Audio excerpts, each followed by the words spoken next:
Thank you, BevCam. On June 16th, 2021, the former governor signed Chapter 20 of the Acts of 2021, and on February 12th and again on July 16th, 2022, he extended provisions to, among other things, allow public bodies to continue to hold meetings remotely until March 31st, 2023. Now, our current governor and legislature extended further 2 years until March 31st, 2025. These acts specifically suspend the need for a quorum and chair to be physically present and asks our body to use technical methods to allow safe public access. Joining us today are members of the school committee and various members of the district administration and leadership teams. We will conduct a full roll call attendance in a moment for the record, since the meeting application sometimes does not display all participants. Please remember that any audio video you supply on this platform will become part of the meeting record. As such, please use your mute functionality to prevent background noises. I would now like to ask President Abel to conduct a roll call to ensure that you're able to both hear us and we can hear you this evening. Sure thing, Ms. Robinson. Okay. I only have a few of the student rep names. Do we have Finn Kohler-Ovitt? Present. Dante Shaw Espinal? Not here today. Eleanor Corbett? Nice to see you again. And Sadie Brennan? Nice to see you. Sadie, there's an Otter Pilot. Is that not you? That's not you. I'm going to remove that person, or it says it's AI. I'm going to put them back in the waiting room and see if they try to join again. And Ms. Abel, can I just also introduce, we have our representative from 8 Cabot tonight. Okay. And Althea Paisani-Gross is also joining us. Althea? Okay. Thank you. And then for our citizen representatives, we're joined online by Lorgan Sudak. Here. Oh, good. We can hear and see you. It's the first test of our setup. And I will watch the waiting room to see if we have others joining us online. In person, we have Kate Twombly. Here. And we have Dr. Jeffrey Silva. Here. Karen Robinson. Here. Rachel Abel. We are also joined this evening by Megan Sudak. Here. And Mark Thomas. Last but not least, we have Dr. Dorothy Flaherty. Here. And Dr. Suzanne Churchek. Here. Oh, and a bunch of principals and specialists. Oh my gosh, we have a packed audience. I'm not going to list everyone, but we will get that for the meeting records. Thanks.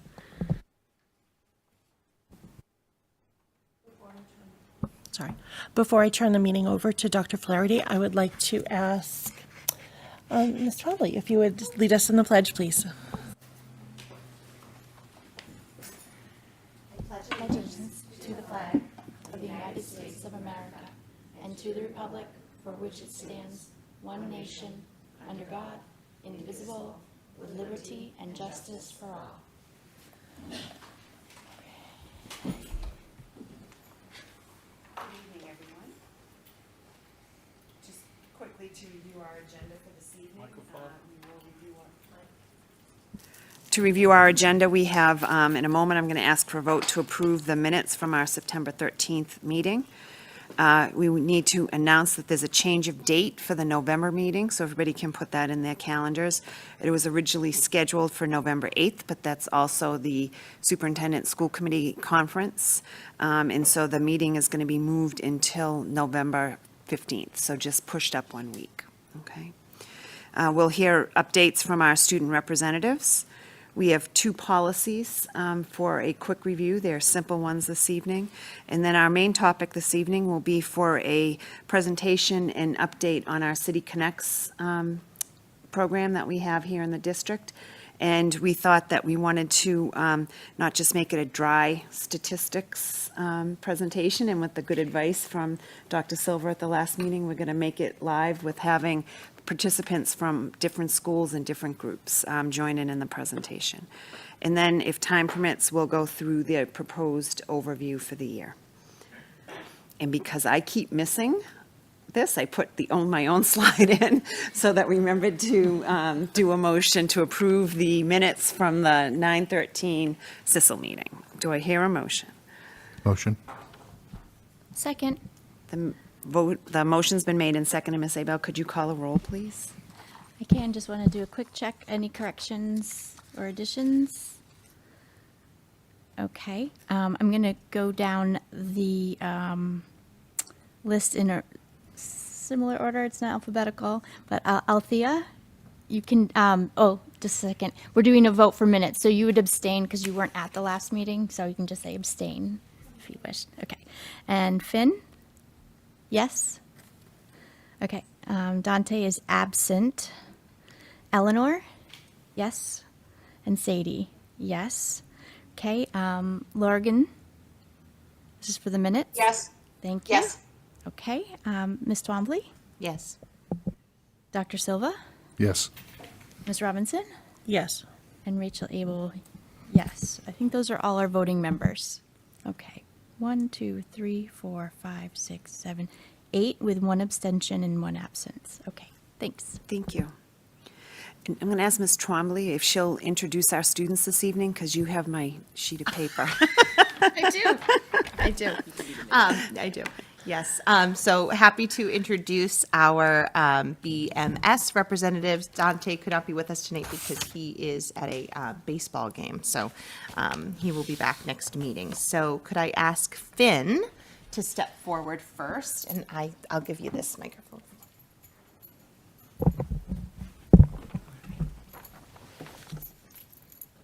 All right. Things have been going well at Beverly Middle School. Coming up, the 6th, 7th, and 8th grade bands will be playing together at the high school football game this coming Saturday. We have been practicing a lot and know that this will be a great opportunity to get to know the BHS band.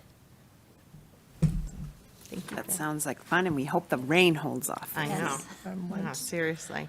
And then also introducing our newest representative who's representing 8 Cabot. Althea, will you come up and share what's been going on in grade 8?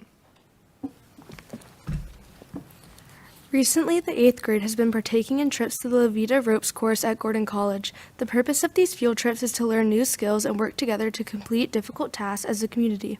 We cheer each other on as we scale different obstacles and challenges, as well as assisting in belaying, which supported trust in our peers. This is a great opportunity to improve our community and peer relationships. Thank you. Can I ask you if you've seen any of that carry over with the relationships when you come back to school? Yeah, definitely. All right. And Sadie Brennan from BHS. Hello, everybody. Thank you for having me again. Most recently, we had the college fair at BHS, which was very exciting, I know, for a lot of my sophomore friends. The one piece of feedback I do have for that is I remember last year we had that in the gym, whereas this year we had it in the cafeteria. After hearing feedback from a lot of my peers, I think that the gym setup did work out better. It was much less crowded and easier to access the different tables. I think having it in the cafeteria sort of prevented a lot of my peers from getting access to some of the tables they wanted to see in the colleges they wanted to meet. But other than that, it was a great experience, and I got to meet a lot of different colleges and start to get ready for preparing to apply. The flex advisory schedule just really went into effect. That's been very helpful for a lot of students I know who have sports or have to take the bus in the morning or when they leave school. It makes getting extra time with your teachers much more accessible. So yeah, thank you. Good news, and we'll make sure that Ms. Ferrara gets that information around the college fair. Thank you. Thank you. Thanks, Sadie. And last but not least, our senior, Ellie from BHS. Thank you guys for having me again. In terms of being a senior, the college representatives have been visiting the high school. I know that we all really like that as seniors because we get to talk with somebody from the college we might be interested in one-on-one. We also get to learn new information and more information on potential colleges we might be applying to. So that's been super helpful. The guidance counselors have pulled us all from our English classes to talk to us about the college application process and give us a step-by-step, what we should be doing and when. The flex advisory is going really well. I know myself, I've gone to several different teachers during the flex period to get extra help. But yeah, it's been a fun senior year so far. The guidance department's doing a really, really good job on like preparing us all and getting us all ready for the college application process. Have you been working on senior essays in English? Or do you do that on your own? Like and the just college get- essay? Yeah, your Yeah, college so essay. most English teachers are doing that as like the first unit, making it like a personal writing unit. So my English teacher has, I know a few of the other English teachers have, but I don't know if that's something all the English teachers are doing. Good. Very excited to hear about that the flex block is being so well received from students earlier tonight and from here. So that's wonderful. Thank you. Any questions for our students? Thank you all very much. Okay, our next item is to look at our policies. You should have received an updated tracked version earlier this evening. We did send it out, but we didn't realize that when you don't send it right from the document, you don't get the track changes, so you just saw the policy. So thank you to Ms. Abel for bringing that to our attention, and although they are relatively simple ones. I will give you an update on the major changes that are in these two. The first being policy EBB, which is the first aid policy. And the recommendations are to change the word school physician to Board of Health, and that is to come in compliance with the law. Anywhere in the document that they use the word child, it's recommended that we change it to student, and that will be consistent in any policy moving forward throughout the document. As well as in our last meeting, we talked about adding caregiver to make our policies more inclusive after the family guardian, and also adding in caregiver. So in number 2 in that document, we would add the word caregiver after guardian. And then at the bottom of the page, when you do track changes, it comes through that way when you're using the MASC version. And so it puts lines through everything that's at the bottom for sources and reference sections. But our administrative assistant will make sure that those are all up to date, and we'll keep our dates that have been reviewed and just add this in. So even though there's a line through it, it doesn't mean that that will be eliminated. Were there any questions on the first aid policy? Thank you for that really good explanation. I kind of was getting a sense that there was a reason that we wanted to change child to student, and I think that is, good for consistency's sake as well. Good. Okay. If there are no questions, we're looking for a motion, which would be that the Standing Committee on Curriculum Instruction and Student Life recommends the changes, edits on policy EBB, first aid, to go forward to the school committee for its first reading. So moved. Second. There's been a motion made and seconded. Any discussion? If not, Ms. Abel, could you call a roll? Sure, I'm just looking for hands. I don't see any online or in the room, so I will call the roll. The same order, Althea? You can, yes, that's a good, your first vote, yes. Dante is absent. Finn? Eleanor? Sadie? Lorigan? Yes. Thank you. Ms. Twombly? Yes. Dr. Silva? Yes. Ms. Robinson? Yes. Ms. Abel? Yes. I think that's And it. for our new student, we did talk a little bit about this at the last meeting, but just so that you understand what we're doing, we have a policy book that the school committee has that's about this thick, and we have to review it in a 5-year sequence. And so every meeting, we'll be reviewing a couple of policies at each of those meetings. I'll provide you an overview. You'll also get them in your email. Prior to the meeting, you're allowed to participate in the discussion or ask questions if you have any. And when you see it, it will come through as what we call track changes. So anything that is there that has a line through it would be something that's removed. Anything that's in green language would be new language that's being recommended to be added into the policy. Okay. And we do have one further one. And just to clarify, this policy JRD is student photographs. This isn't just the general photographs for that people might take in a sporting event or in the classrooms. This particular policy is around school pictures. So that's why there are other policies that we will get to in a different part of the manual that will look at taking pictures, or if you don't want to be in a picture. But this language is around student photographs and taking a picture, even if you don't want to buy a package. We ask that students take the picture so that we have it for documentation in the CUME folders and stuff like that. So that's what this policy is for. So policy JRD is for student photographs. Again, there's some minor word changes in the first sentence.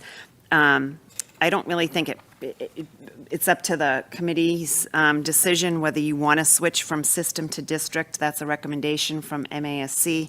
And that's consistent throughout the document. Whenever they use the word system, they are recommending changing it to district. To include and make our language more inclusive throughout this document and anything that we bring forward from now on, we want to change the language from his, hers to their throughout any of the policies. Again, caregivers would be added in after anything that was family and guardian throughout any of the policies we bring forward. And in this policy, in the last sentence, there is a line that's added. I have it in green here because it was green in your document as well. And in the last sentence, there's new added language that would read, except where permitted by law and stated in school handbooks. And again, the administrative assistant will update any source and reference sections. Were there any questions on the school photographs? Would you like a motion on this one? I would. I would like to move that the Standing Committee on Curriculum Instruction and Student Life recommends the changes and edits proposed with the new language on policy JRD, student photographs, going forward to the school committee for a first reading. Second? The motion's been made and seconded. Ms. Abel, can you please call a roll? Just looking online, make sure we don't have any discussion, and in the room, any discussion, call the roll. Althea? Finn? Dante's absent. Eleanor? Sadie? Online, Lorigan Sudak?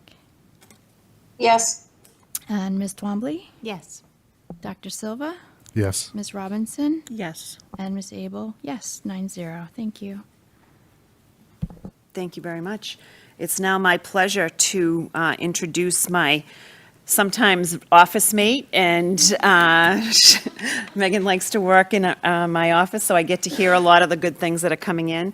I have some great white tables in there that has become the hot spot for meetings and conferences, so I love it because I get to hear what's happening across all of the different schools.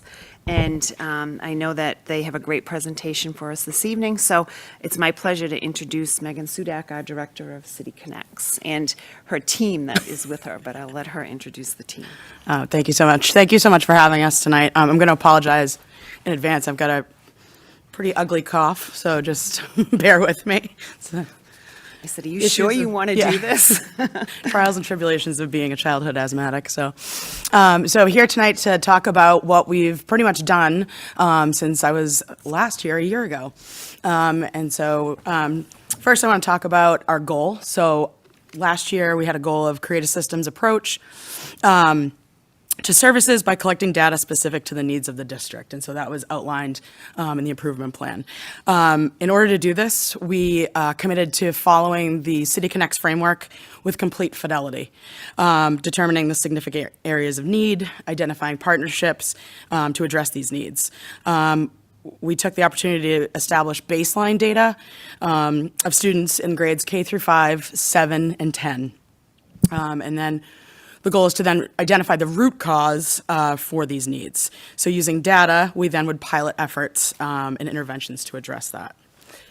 So here's some of the numbers in terms of data. So as far as last year, we served over 2,700 students in those grades I had said before. 100% of those students did receive a review, and we identified, and documented strengths and needs in the areas of, just to remind you, academics, social emotional behavior, family, and health. Throughout the school year, over 12,000 services were delivered to students. And I'll talk a little bit about those in a few minutes. But 10% of our students, which was right on target with what they had said, then were identified as having what's known as the individual student review. The 10% were our Tier 3 students who needed probably the most help. And we were able, though, to also target our Tier 2B students. If you notice on the right, it talks about how many students and how many, this number of students and how many services they received. So we identified a service for all students, and 76% of our students essentially had 3 or more services. So as you can see, some were 2 services, some were 1, but the major group of our students, we were able to identify 3. I will say that it's getting even larger this year alone.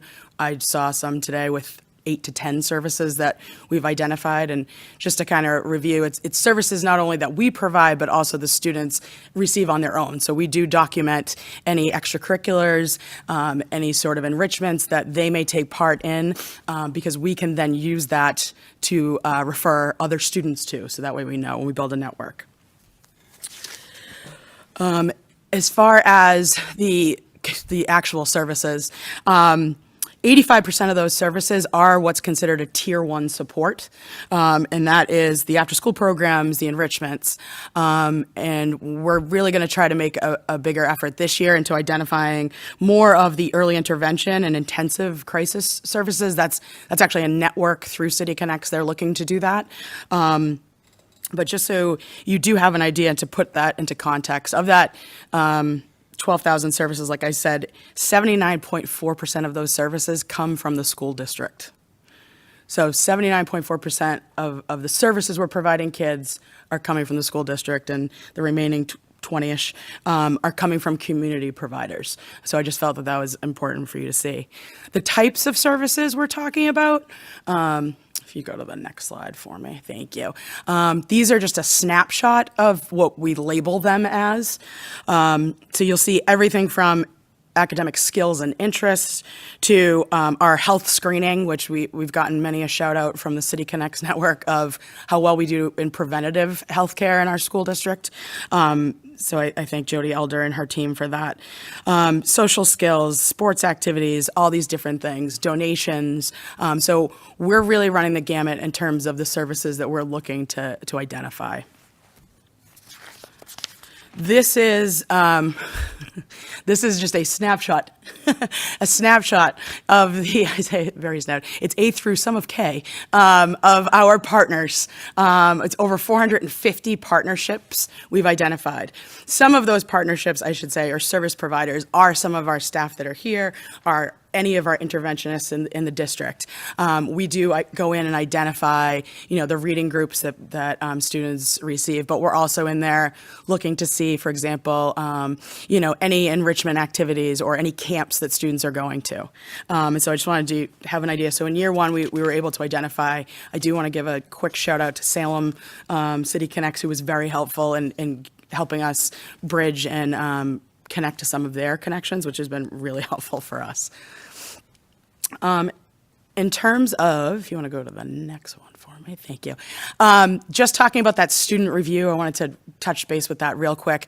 So an individual student review is when we found that the student had some significant needs in one or more areas, and we would have an in-depth review on the student, and we'd talk to teachers, we'd talk to support staff, family, and I just wanted to show you the primary reasons for last year. This is district-wide, is 62% of the reasons students were referred were for those social emotional behaviors. Some was the academic, so it did come straight from the BSST process that happens at every school. And what we decided to do is latch onto that and add the other parts of social emotional, family, and health, so we could get a full picture, holistic view of each student. So these are done for all Tier 3 students. They're also done, they can be done for a Tier 1 student. If we find that there's a need for a student, we pretty much have dove in and done a review on each student. Megan, just so that people at home that might not know what tier 1, 2, and 3 is, Sure. can you give it? a brief Absolutely. So explanation? tier one is a student who pretty much the only services they're really looking for is more enrichment, something that's, keeping them active in the community. Whereas our tier two services are early intervention, trying to be proactive and beat some of those, deficits that could come down the line. And then tier three is really intervention, crisis, counseling, that sort of thing. So we want to look at all students, not just one specific tier of students. So how did we use the data? If you just want to go. So I wanted to show you, I have data and data and data. We did a deep dive for every principal. I think they were a little bit horrified by some of the amounts of slideshows I showed them. But here's an example. I just wanted to do a quick snapshot. So because of this, we were able to, for example, this is showing kindergarten strengths. So these were the social, emotional, behavioral strengths of kindergartners. And this is one teacher in one school. And I then took each individual teacher and then compared it to that school's grade level in comparison. So we could see, are those behaviors just happening in one classroom? Are we seeing it across the building? Are we seeing it across the district? And so it gave a chance for principals to take this information and teachers to take this information. But the biggest thing was really kind of doing deep dives into the data and what it could tell us. And from this data, we then kind of took a proactive approach, the team did, and put together some of our programs. So I think the next one is. So first I'd like to introduce, I've got our City Connects Beverly High School coordinator, and that's Carla Femino, and she's going to be joined by Caitlin Beleza. I'll get you another chair. Can we sit or do you want us to sit? There you go, come on. Okay, we'll There sit. you go. Hello. I'm Carla Femino. I'm the City Connects coordinator at the high school, and I work with the 10th graders as far as going through the whole class review. And last year, when I was meeting with the teachers, what I was learning through the process is every time we came across a student that was part of the English Learner Program, they seemed to need more. And I ended up meeting with the two teachers that specifically work with English learners, and these human beings are going so far above and beyond what the typical teacher duties are to take care of these student needs, that as we were talking about the sophomores that were in the EL program, we ended up going through the entire caseload. And from doing that, I was able to look at the data, which is all up there in little numbers, but I feel like the most profound thing to notice with the social emotional piece was that compared to the sophomore class, who in the tier 2 range that Megan was talking about, 41% of the sophomores showed that they had a need for social emotional support in that tier B. For the English Learner Program, 57% of the students showed a need in that tier 2. And with the early intervention, being able to think about being proactive and support these students, we were able to dig a little bit deeper and really see that we could use some data to do something that was helpful. And I came across Project Adventure because our Accomplish program in the high school delivers newspapers door to door, and I saw an article that Project Adventure was working with the L program in Gloucester. And Project Adventure, just in case you're not sure what that is, they are an adventure-based program that specializes in doing experiential work for students and people in general, just to help them have an experience to be able to bring those skills back to their everyday life. So I sought out the manager of that program and started talking to her about our mission. And when I shared the data from City Connects, and I was talking to her about, I got to try to find the funding for this, she was like, well, if you have all the data, I have the money. And we ended up trying a pilot in the spring, 6 weeks long. They came in, they funded it through their grant. I have to look at the letters. ARPA was the grant that they brought to us. And it was like a $5,000 program. Kids loved it. And this year, we have the benefit of having Project Adventure come, same style, using that same grant, a lot of that same grant money. And that is like a $24,000 plus program. And the kids are loving it. And it comes every other week. And they have fun. And it's purposeful. And they're learning skills that are helping them be more confident. And, you know, have a nice community. And I couldn't have done that without the data from City Connects and Megan letting me get outside of the box and having Caitlin Blaza to back me up on it too. And they come right to the high school? They come to the high school. And at the end of the year, we're actually going to take the kids to the course, take the students to the course. And that part is funded through another Title III. another grant. So I think one of the key pieces for me thinking about our program, thinking about City Connects, is that getting data that says that students who are specifically newcomers, but even through our emerging or intermediate students, having social, emotional, mental health, sense of belonging, fostering that sense of connectedness is not earth-shattering. We know that. It was in the commissioner's memo to us. It comes from federal regulations and guidelines, but we were never able to quantify it. So to what Carla was saying, our teachers are kind of running around and supporting students individually, but we were never doing something more systematic with a larger impact and being more proactive to really look at students who weren't on our radar yet. How can we get ahead of that? How can we really be setting them up for success? So when Carla brought Project Adventure to me, I did struggle initially figuring out, how does this work with our program? How are we taking time away from our instruction to do this? I know this is important. Our kids aren't available for learning until these needs are met, but how does this work? And so through the visit to Gloucester and then really thinking about how does this situate in the L Blueprint for Success? So thinking about shared responsibility, thriving in high school, and that social emotional need for our students who are brand new, going through that acculturation period, through building that resiliency, this just seemed to fit so perfectly into it. And from the pilot, we did do some surveys going into it as well as coming out. Just a couple of quick things, our students coming out of the spring pilot, 12 of our 16 intermediate students had said that they absolutely felt that this experience had helped them feel more comfortable with making mistakes and then trying again. So building that resiliency, which is so essential for all students, but especially for our newer students coming into the high school as multilingual learners. Of those 16, 11 said it absolutely helped them feel more connected and work better with one another and with other peers outside of our program.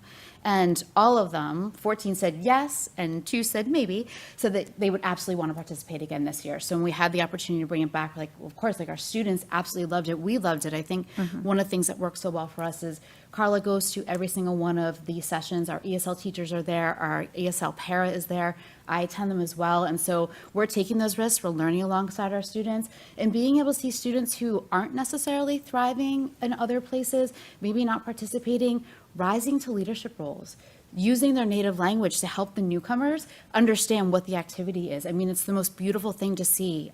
Naming feelings about things, talking about willingness to do things today, open-mindedness, these bigger terms that, again, are important in these moments, these activities, but how that transfers. So it's just been a really beautiful experience that we're really hopeful that will continue in the small sessions we're in, but then be trickling out with them into their high school experience. So I'm very grateful to City Connects, Carla, for the data to help us really drive these discussions to get the funding to do this type of program. Thank you both so much for all your efforts. Thank you. Thank you so much. The next group I honestly, just to say this, I could have brought people from every school, every grade. It was not easy, but I thank everybody for coming this evening. So I'm going to bring Erica Lepek, our City Connects coordinator at Hannah, and Gabrielle Montevecchi, principal, to talk about one of my faves, Hannah Transformative Mornings. Oh, yeah. We love attendance. Hi, everybody. I'm the Hannah City Connects coordinator. And my big thing that I noticed through the data this year when we were going over the whole class reviews with Gabrielle and Megan in January-ish time was how many kids are coming to school late. There was a consistent group of kids that at that point in January probably had about 20 to 25 times that they were late to school. And it wasn't like they were like, school starts at 8:05. It wasn't like 8:05. It was 8:30 to 8:40 that they were coming. And so I'm like, well, we have to do something about this. This doesn't look good. They're coming in stressed. They're coming in frazzled. So we created Hannah's Transformative Morning. It is an incentive program to increase children being on time and just have a more welcoming and communicative conversation with parents about how important it is to be on time for school. So the first step in our program is me and our secretary, shout out Julie Howell. She is amazing at this. We track the attendance through Aspen every single day, and I make a note if I see names showing up multiple times. So I do have kids that I have on a watch list that aren't in the program yet, but we're just making sure. They might have a few tardies here and there, but they aren't enough to have to intervene, but we're definitely watching them. But I have many kids that are coming in late, so I will send home, I actually started again this year, I started last week, I send home a letter to the parents explaining what the Hannah Transformative Program is. So in the letter, I explain how important it is for students to be on time for school because it decreases their anxiety and allows for a less stressful and hectic start to their academic routine. I also communicate to the parents how we have transportation and how also our school has breakfast. So those little reminders that if parents need support, we are there for them. Also, when I send out my letters to the parents, I communicate how I am a great person if they need support, that I am available if they have something going on at home, how can I support them from a school aspect or get them outside resources if their child's coming in late. So I ask about the boundaries that might make their child late, and it allows for a conversation to start at home to communicate how important it is for the child to come to school. It also shows that the school is caring for their child to come because that's our number one goal, is to have all our kids happy and healthy in a cultural responsive school. So once I send out the main email, I have a list and I check every day if a student is on time, if they're late, or if they're absent. And every week I send home an email to the parents saying how many times their child was on time. I don't send how many times their child was late because I think by sending how many times they are on time, it's sending a more positive message and it makes the child feel more empowered because they were able to do something this many times instead of, oh, I didn't succeed this many times. So putting a positive spin on it. Also, a big thing that I do is work on daily, weekly, and monthly rewards. So some of the daily rewards, I'm lucky enough that my office is in the main office, so I see every kid come in every day, so I have a conversation with them, being like, if they are late, I'm like, hey, why were we late today? And just having an open conversation and making sure that they trust me. And like, sometimes we're just having rough days, and we communicate that too, and I'm able to communicate that to their teacher, so their teacher has a heads up on how their child is coming into school. I also do weekly rewards, such as a small little prize box if they hit a certain quota of how many times they are supposed to be on time that week. They get a little prize box that they get to choose, and we also have a conversation about how awesome and how proud I am for doing something that they love to do, come to school. And then our big monthly reward is if they hit their quota. For example, say one of my students is really struggling to come on time. If she comes on time 4 times in a month, we get 10 extra minutes of recess. I take her outside with a friend and we have 10 extra minutes of recess in either on one of the last Fridays of the month, usually during a choice time. So they're not missing too much academics, but they're still having something positive come of it. By having Hannah's Transformative Morning, it allows for an honest conversation to occur about being on time to school. And overall, our Hannah's Transformative Mornings has been really impactful. I have 77% of the students have graduated off of the Hannah's Transformative list. They're still on my watch list, so I still check up on them, but I don't have them actively being sent and being rewarded, just open conversations. Erica, is that for students that are absent? Not absent, tardy. We're going to work, tardies. I'm going to Okay. do another program eventually that's for absences, but right now this is for tardies, yeah. Okay, thank you. So as you can hear from Erica's enthusiasm, she is a really warm, welcoming person to help break down these barriers sometimes that are happening that we don't know. Young children are cannot be entirely responsible for their tardiness, but something that we convey to parents is that morning lost learning time really does equate to absenteeism. This has also resulted in the students making it to their interventions, making it to strings program, really getting all the services that they belong in first thing in the morning. And sometimes parents truly don't understand that we hit the ground running in the morning. Sometimes they think we're just having breakfast, and they're not really understanding how integral the morning meeting time is to our day and how it anchors students in their learning. It's been really exciting to see how some of the students who were on the program last year have really just kicked off the year on the right foot, and we're not seeing those tardies as we were last year. Erica's also had arrival duty with me several times a week in the morning, just making those connections with families, reinforcing how excited she is to see them there on time, and being a smiling, friendly face to the parents who know that they can trust in her if they are encountering any barriers at home that we can help them figure out. And there's some dancing involved, too. There's always dancing involved. This is Hannah. Come on, we gotta make it fun somehow. I'll sing, I'll dance, whatever, to get them to come to school. Thank you very much. Any questions for our Hannah folks? Okay, thank you.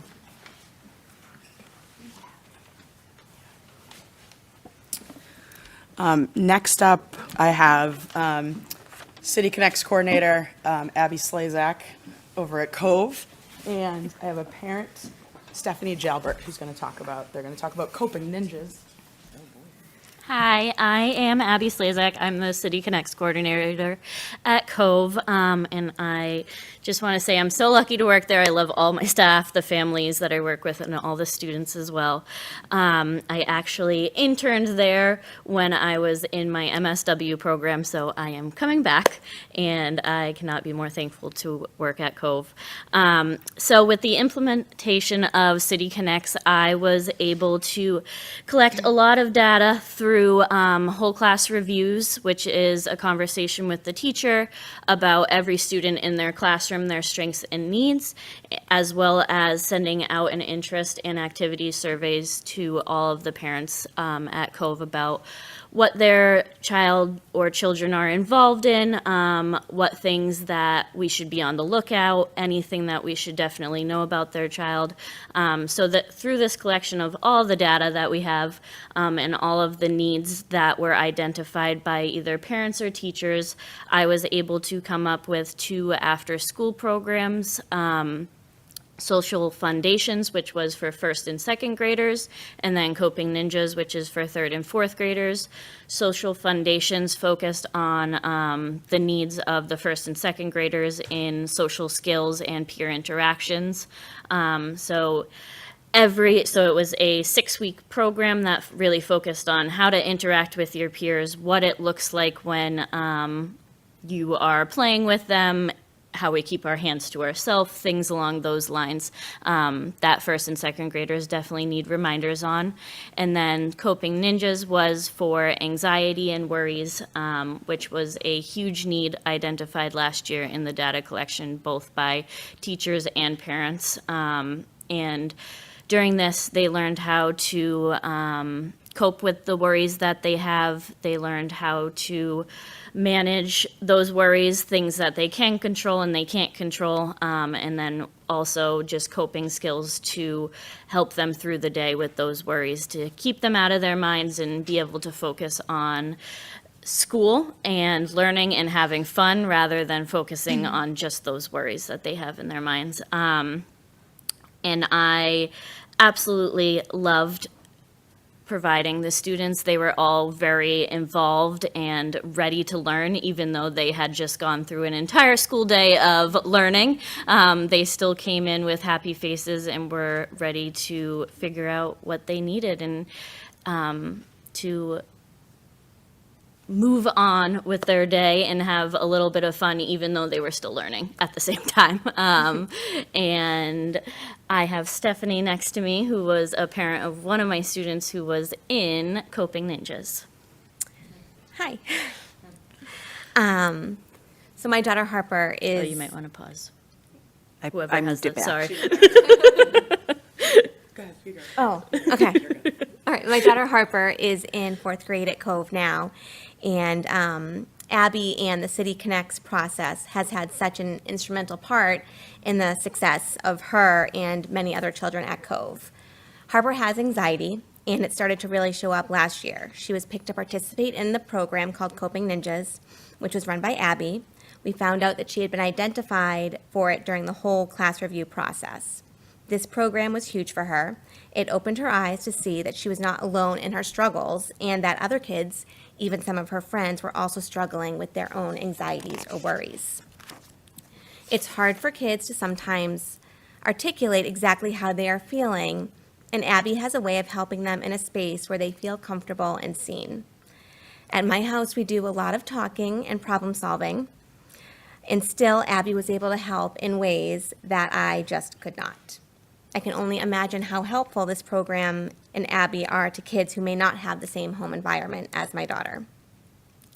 Abby is one of those people that kids just feel comfortable with. She's young and funny and also has an abundance of knowledge. She's able to communicate and teach children strategies that can further their success. Don't mind my notebook here. I have said this many times to many people at Cove. We are so incredibly fortunate to have someone like Abby in the City Connects in our school system. Our children really benefit from this and deserve to have the resources like this. Now the star. Now the star. Hope this is going to work.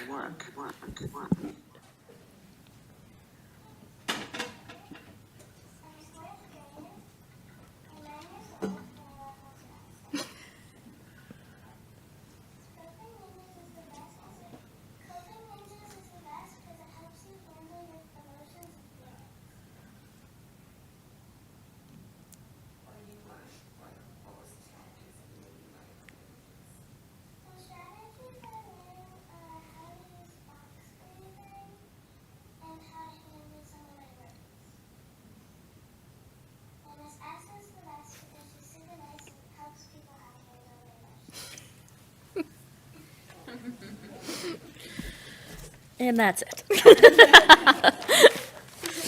And no one's going to tell Harper they saw that.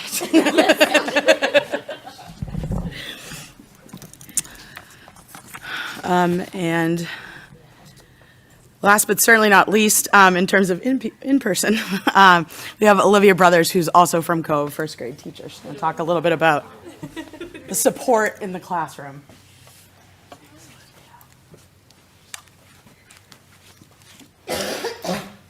Hello, everyone. I don't know how I'm going to follow Harper, but I'm going to try. My name is Olivia Brothers, and I am a first grade teacher at Cove Elementary, and I have the honor of working alongside Abby, who, as Harper just said, is the absolute best. I'm so lucky to work alongside her and Mrs. Conway, Eileen. Eileen comes into my classroom weekly to implement Character Strong, which is our social emotional learning program. And then, so this program teaches kids about emotional regulation, relationship strategies, and social awareness, which is super important in our classroom and in the outside world. Abby supports my classroom by taking students in a small group setting. This gives them the opportunity to practice skills that Eileen is teaching in a larger group setting, but in a small controlled setting with prompting and adult guidance. Both of these support systems allow for students to grow both emotionally and socially, and in turn allows them to access the curriculum more effectively, which they wouldn't be able to do without that kind of support. Having Eileen, Abby, in this Character Strong program has strengthened our ability to teach the whole child, which is something students need in order to become successful both in and outside of the classroom. City Connects and Abby in particular has become an integral part of our school system that continues to enhance how we educate our children.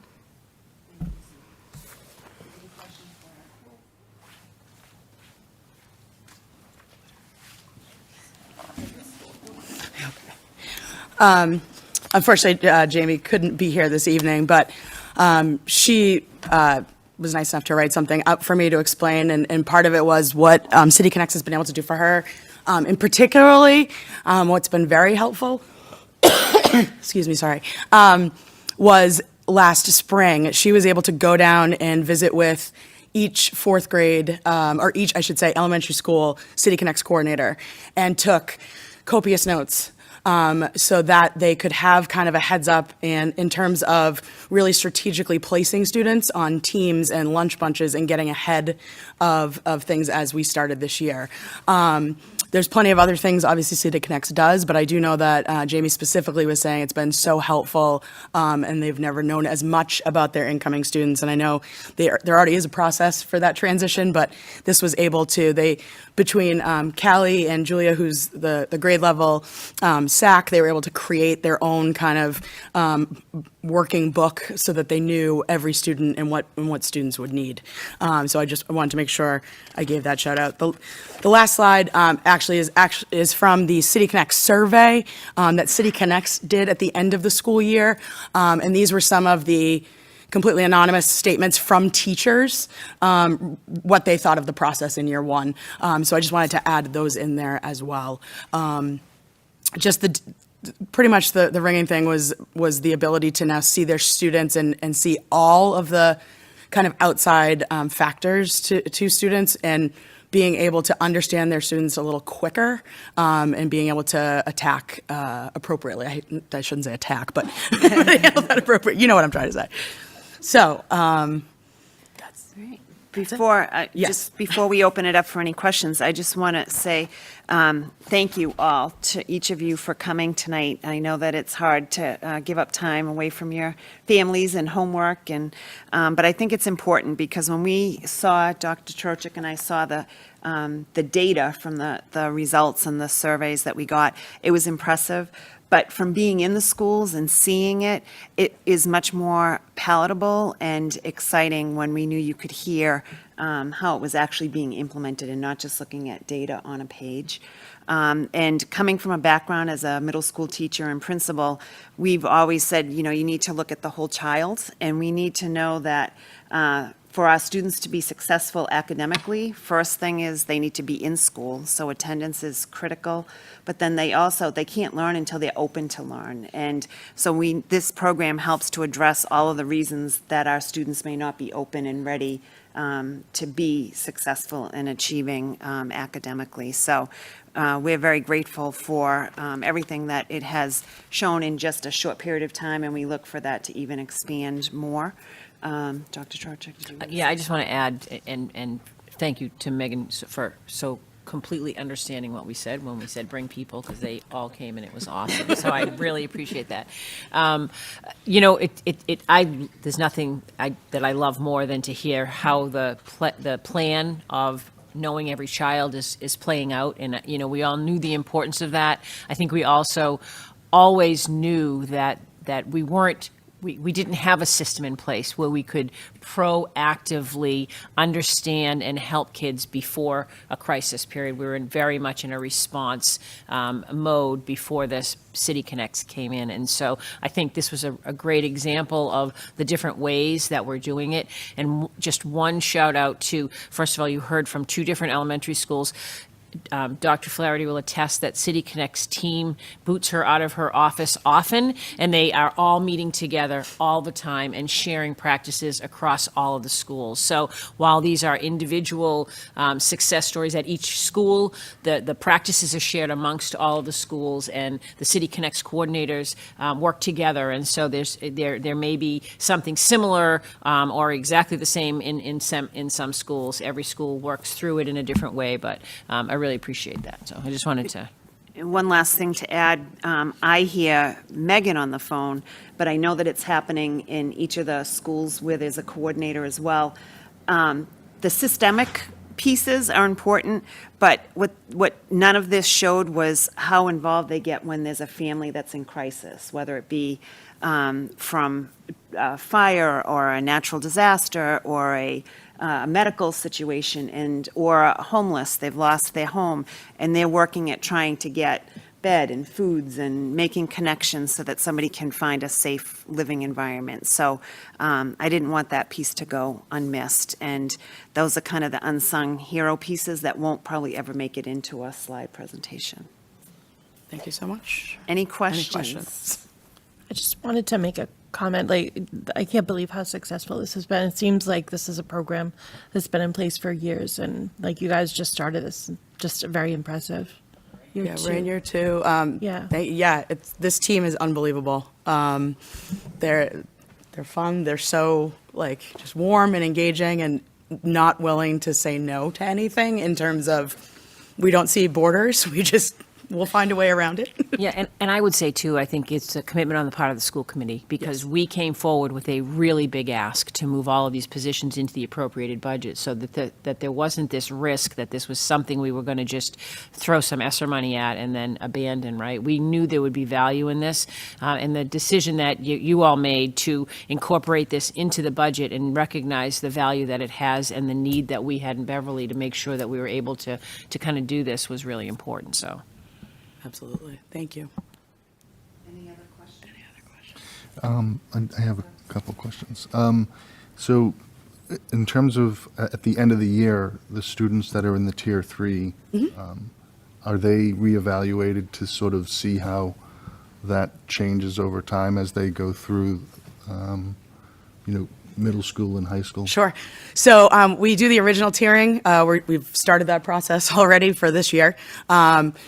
We do a re-tier in the spring. The teachers pretty much give us, and we do a blind, so we don't really let them remind them what they tiered them at, so it's blind.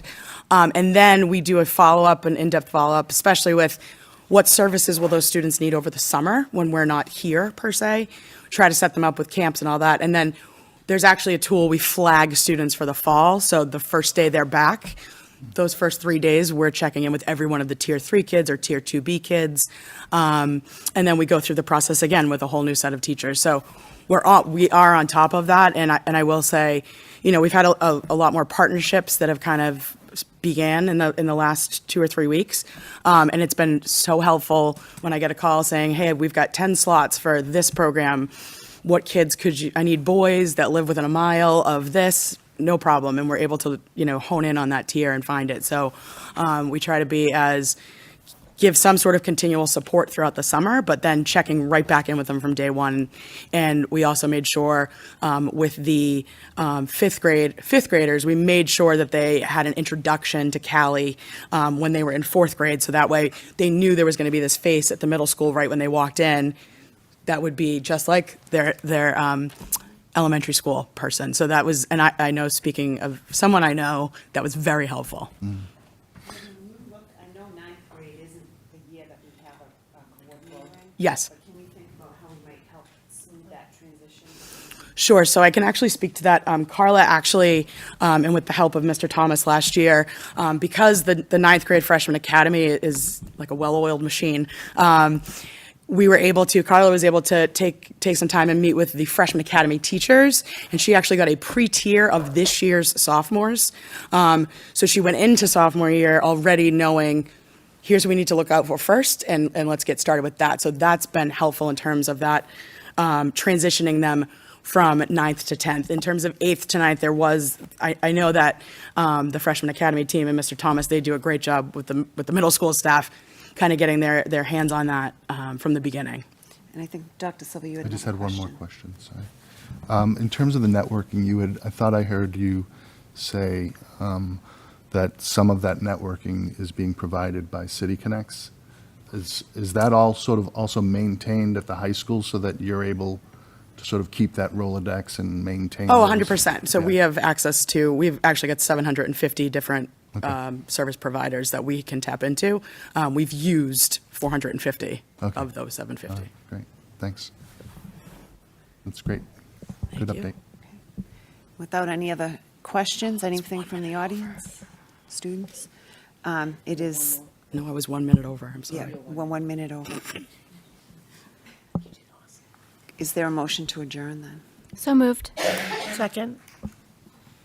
Motion's been made and seconded. Ms. Abel, can you call a roll? Sure. Althea? To adjourn. Finn? Dante's absent. Eleanor? Sadie? Lorigan? Yes. Kate? Yes. Jeffrey? Yes. Karen? Yes. Rachel, yes. 9-0. We're adjourned. And I think we got to start a minute late, so Yeah, we're so- actually right on time. You did great. Thank you, everyone.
ready and then say, hold on.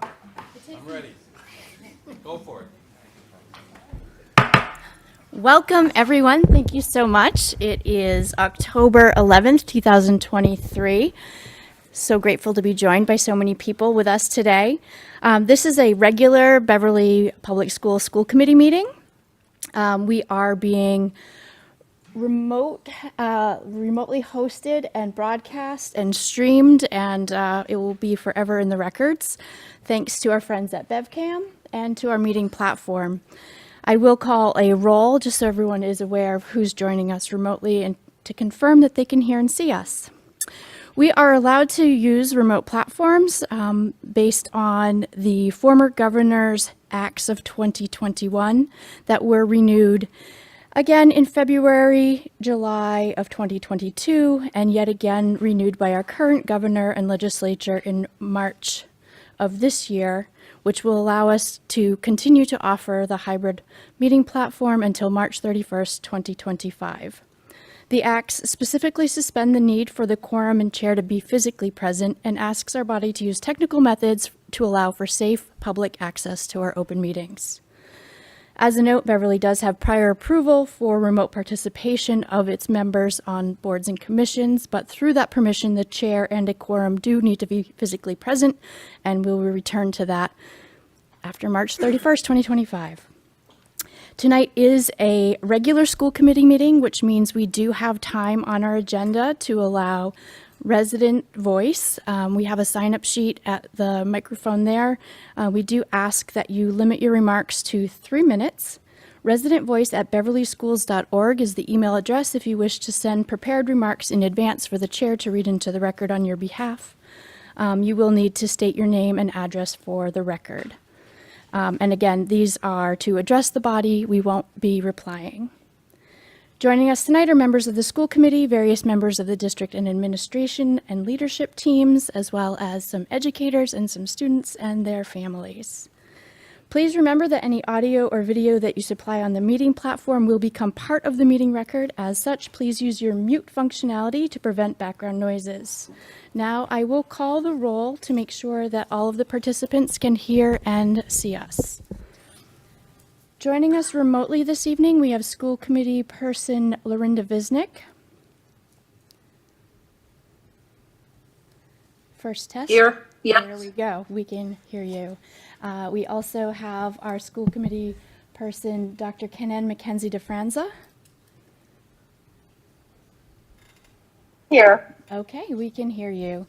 And our director of finance, Jean Sherburne. Here.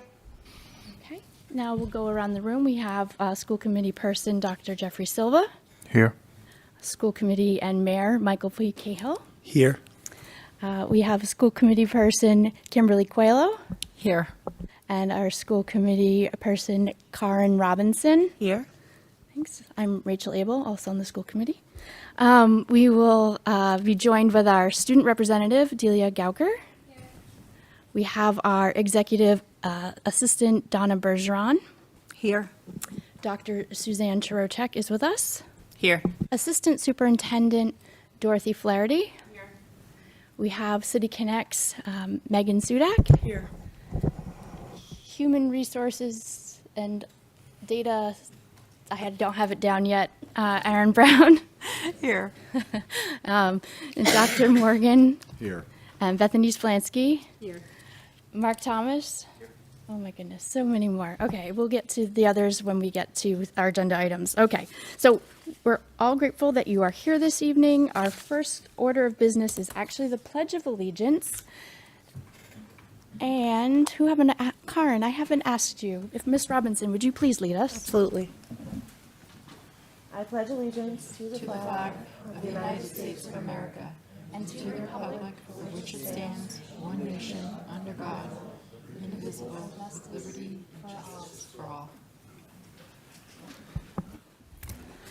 It's in stereo tonight. Okay. Next, I would ask Dr. Chirotech to help us recognize our students who are with us this evening. Okay, Mr. Thomas too, great.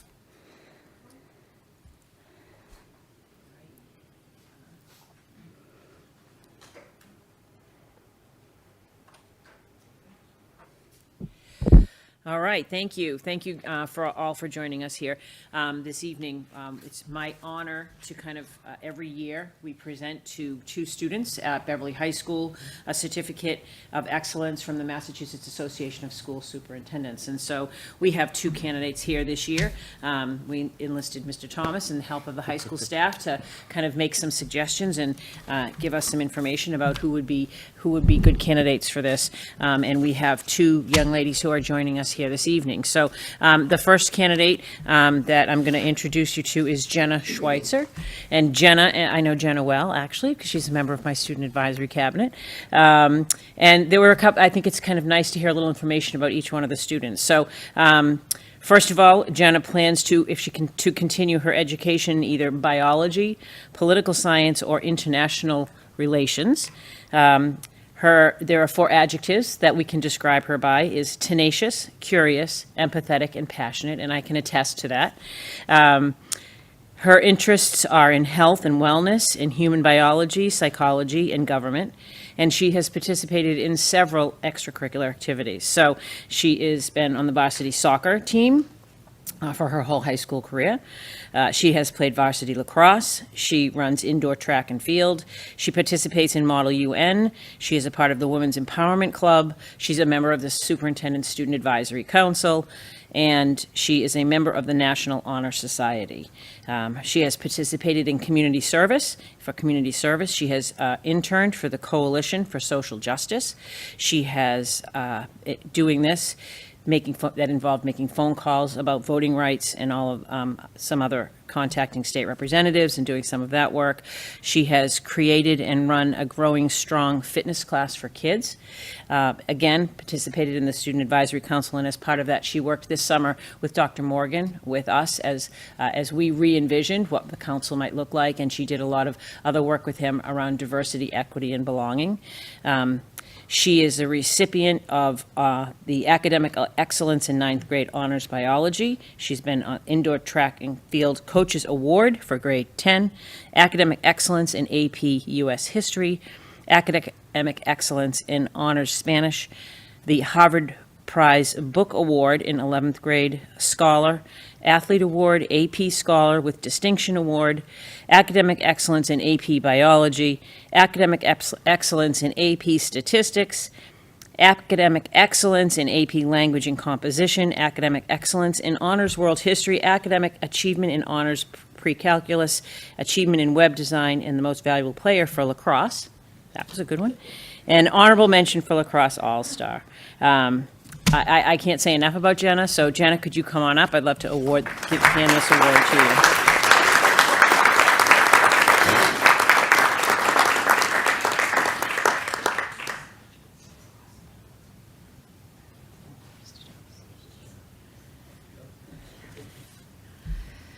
All right, it's Mia, right? Yep. All right, and our second candidate is here, Mia Bellotti. So, a little bit about Mia. Mia plans to have a career in mathematics. She hopes to attend a 4-year college, again, studying applied mathematics, statistics, and finance. 4 characteristics that we can describe Mia is determined, hardworking, caring, and outgoing. And her interests are math, Spanish, soccer, basketball, and piano. For extracurricular activities, Mia has participated in varsity soccer, varsity basketball. She's the captain was the captain of varsity basketball, I think. She's in the Green Club, Women's Empowerment Club, the Botany Club, piano. She's been playing for 10 years, and she has been on student council and as a class representative this year. For community service, she has participated with the Special Olympics Basketball Clinic, working with people with disabilities from ages 5 to 35. She has worked at the basketball camp, running a clinic during winter break for middle school and elementary students, teaching them basketball, BHS soccer camp, and as well as the Beverly Growing Strong Kids Fitness Program, which apparently is, they must have done that together. Has done work with Family Promise, foreign exchange student shadowing, and has, I think that involved touring a student from Japan through each one of your classes throughout the day. A number of other things. She has received Algebra 2 Academic Excellence Award. She was an NEC All-Star Honorable Mention for Soccer. She's in the National Honor Society. and she AP Spanish Language Cultural Academic Achievement, and an AP Scholar with Distinction. So that's a number of accomplishments. Mia, come on up, and congratulations for your award.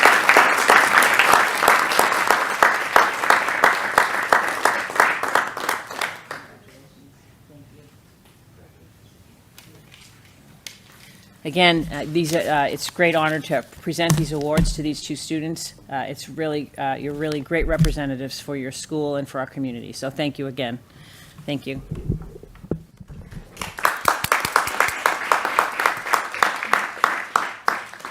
Let's take a 2-minute pause just so we can wish our students well. We will have our student representative thereafter, and then we'll return to the agenda. Thanks.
students and families. BevCam, if you want to go, give me a sign. Okay, we are back to order, 7:50. We are going to hear a report from our school committee representative, student representative, Delia Gauker. Thank you. VHS has still been doing well, continuing into October. Student athletes are still busy with their fall seasons. Things are going well. Clubs are well underway now with meetings and many fundraisers. Change this school year is last week we began Flex Advisory. Flex Advisory is now happening during most of our 2 weekly advisories. Students can sign up to go to any teacher they want for extra help or to get work done. Many colleges are coming to BHS this fall to meet with interested students in small groups in the guidance office. For tests, AP students are registering for their spring tests around now, and seniors had the option to take the SAT today. And then there are lots of community service projects happening around the school, which is really great, including one that a lot of students know about is the NHS Blood Drive, where BHS students are able to sign up at school to donate blood.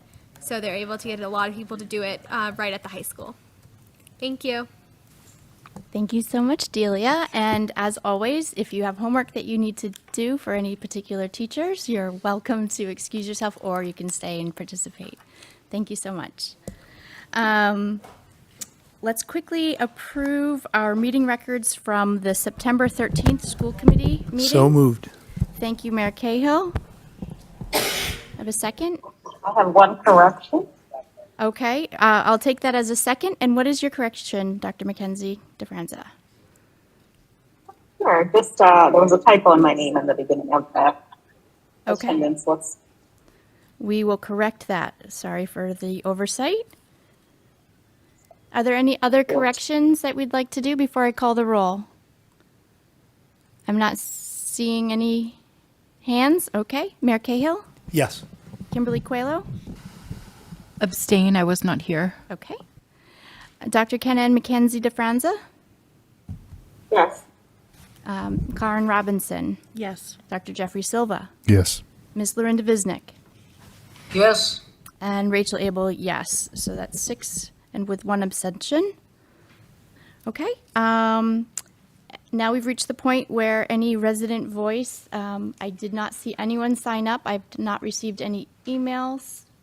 Moving right along, we'll quickly do our items by consensus. The warrants listed A, B, C, and D in our agenda are looking for a motion to approve them. So moved. Thank you, Mayor Cahill. Second.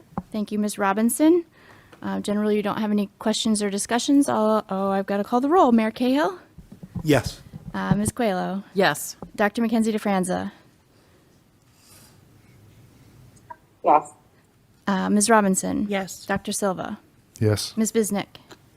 Yes. Ms. Abel? Yes, 7-0. Thank you. And now, if you would indulge me, I'm going to ask the superintendent to bring forward items 8A and 8B. Just reorder the agenda a little bit to take care of our educators who have so graciously joined us this evening.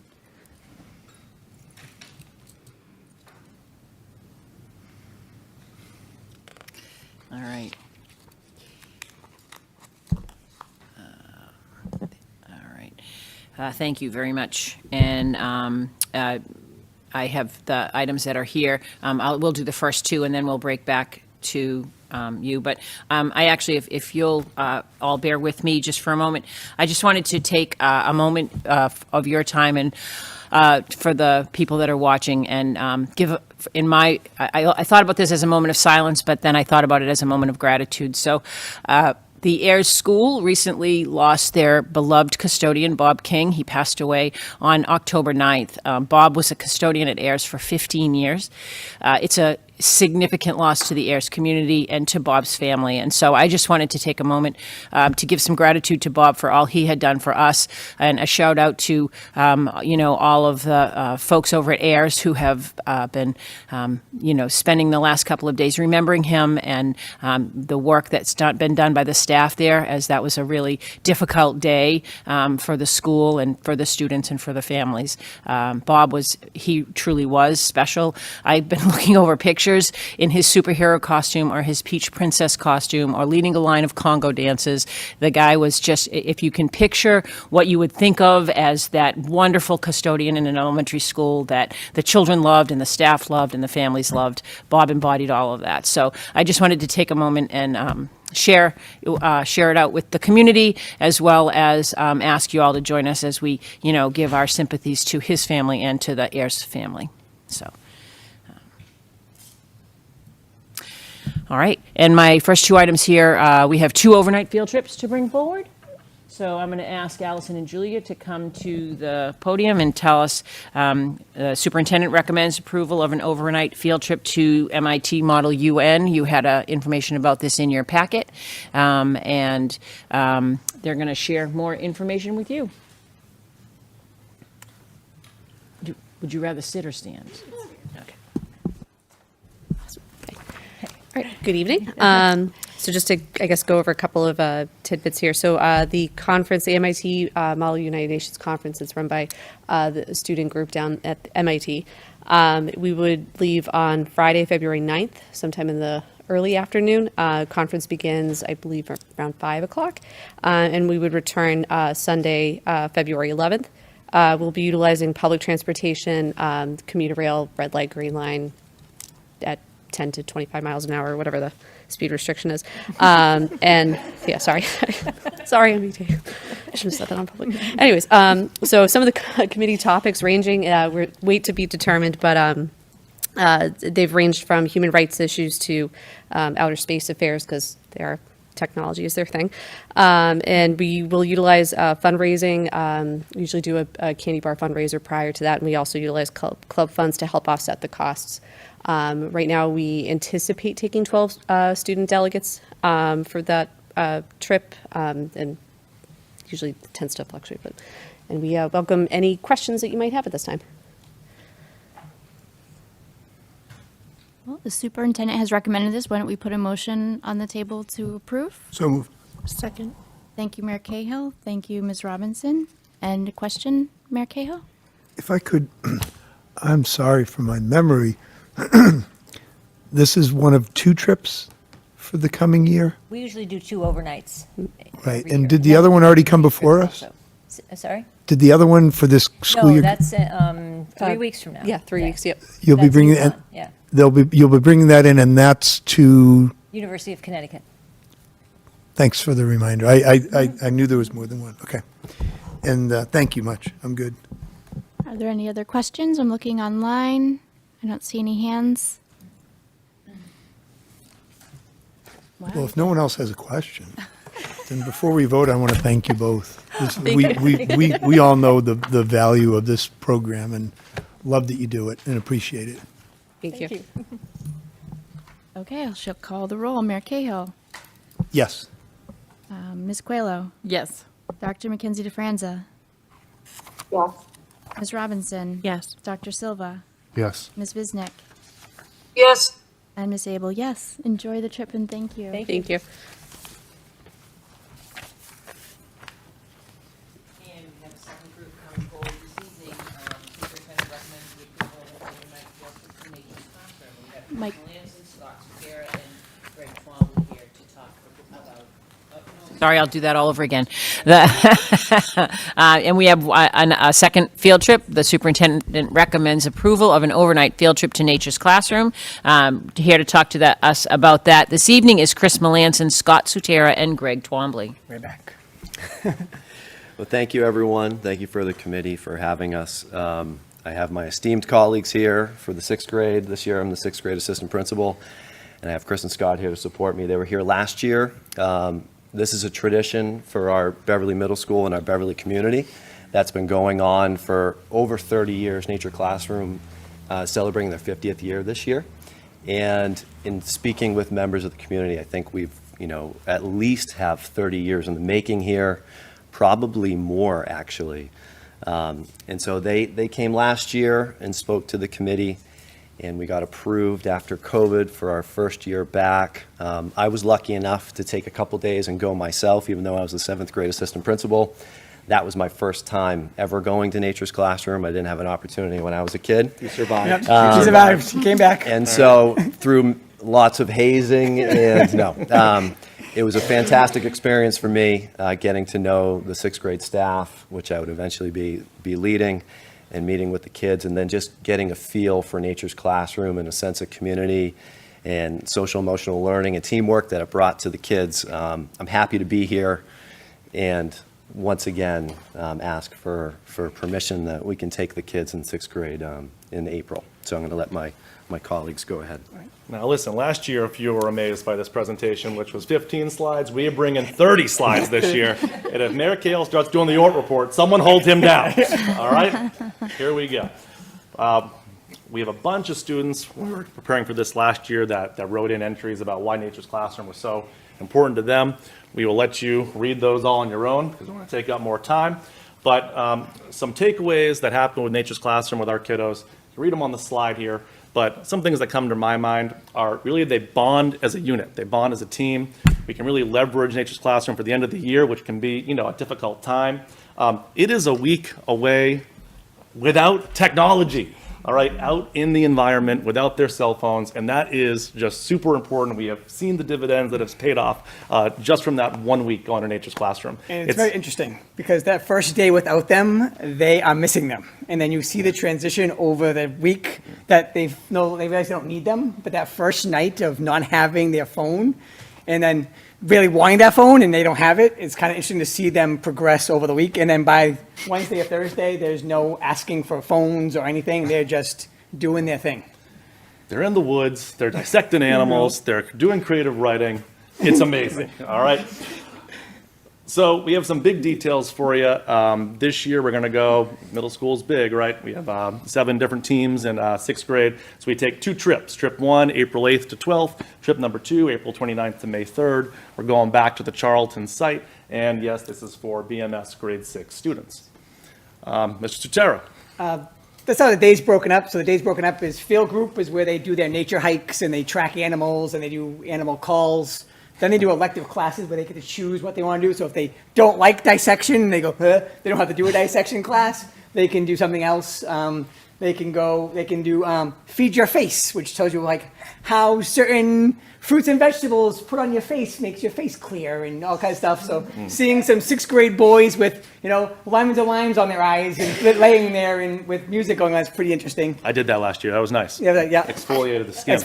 Yeah. Perfect. Yeah. And then it ends with like some evening activities, which is that team building, group building activities that they do, it's like a whole group activity where they move through challenges together.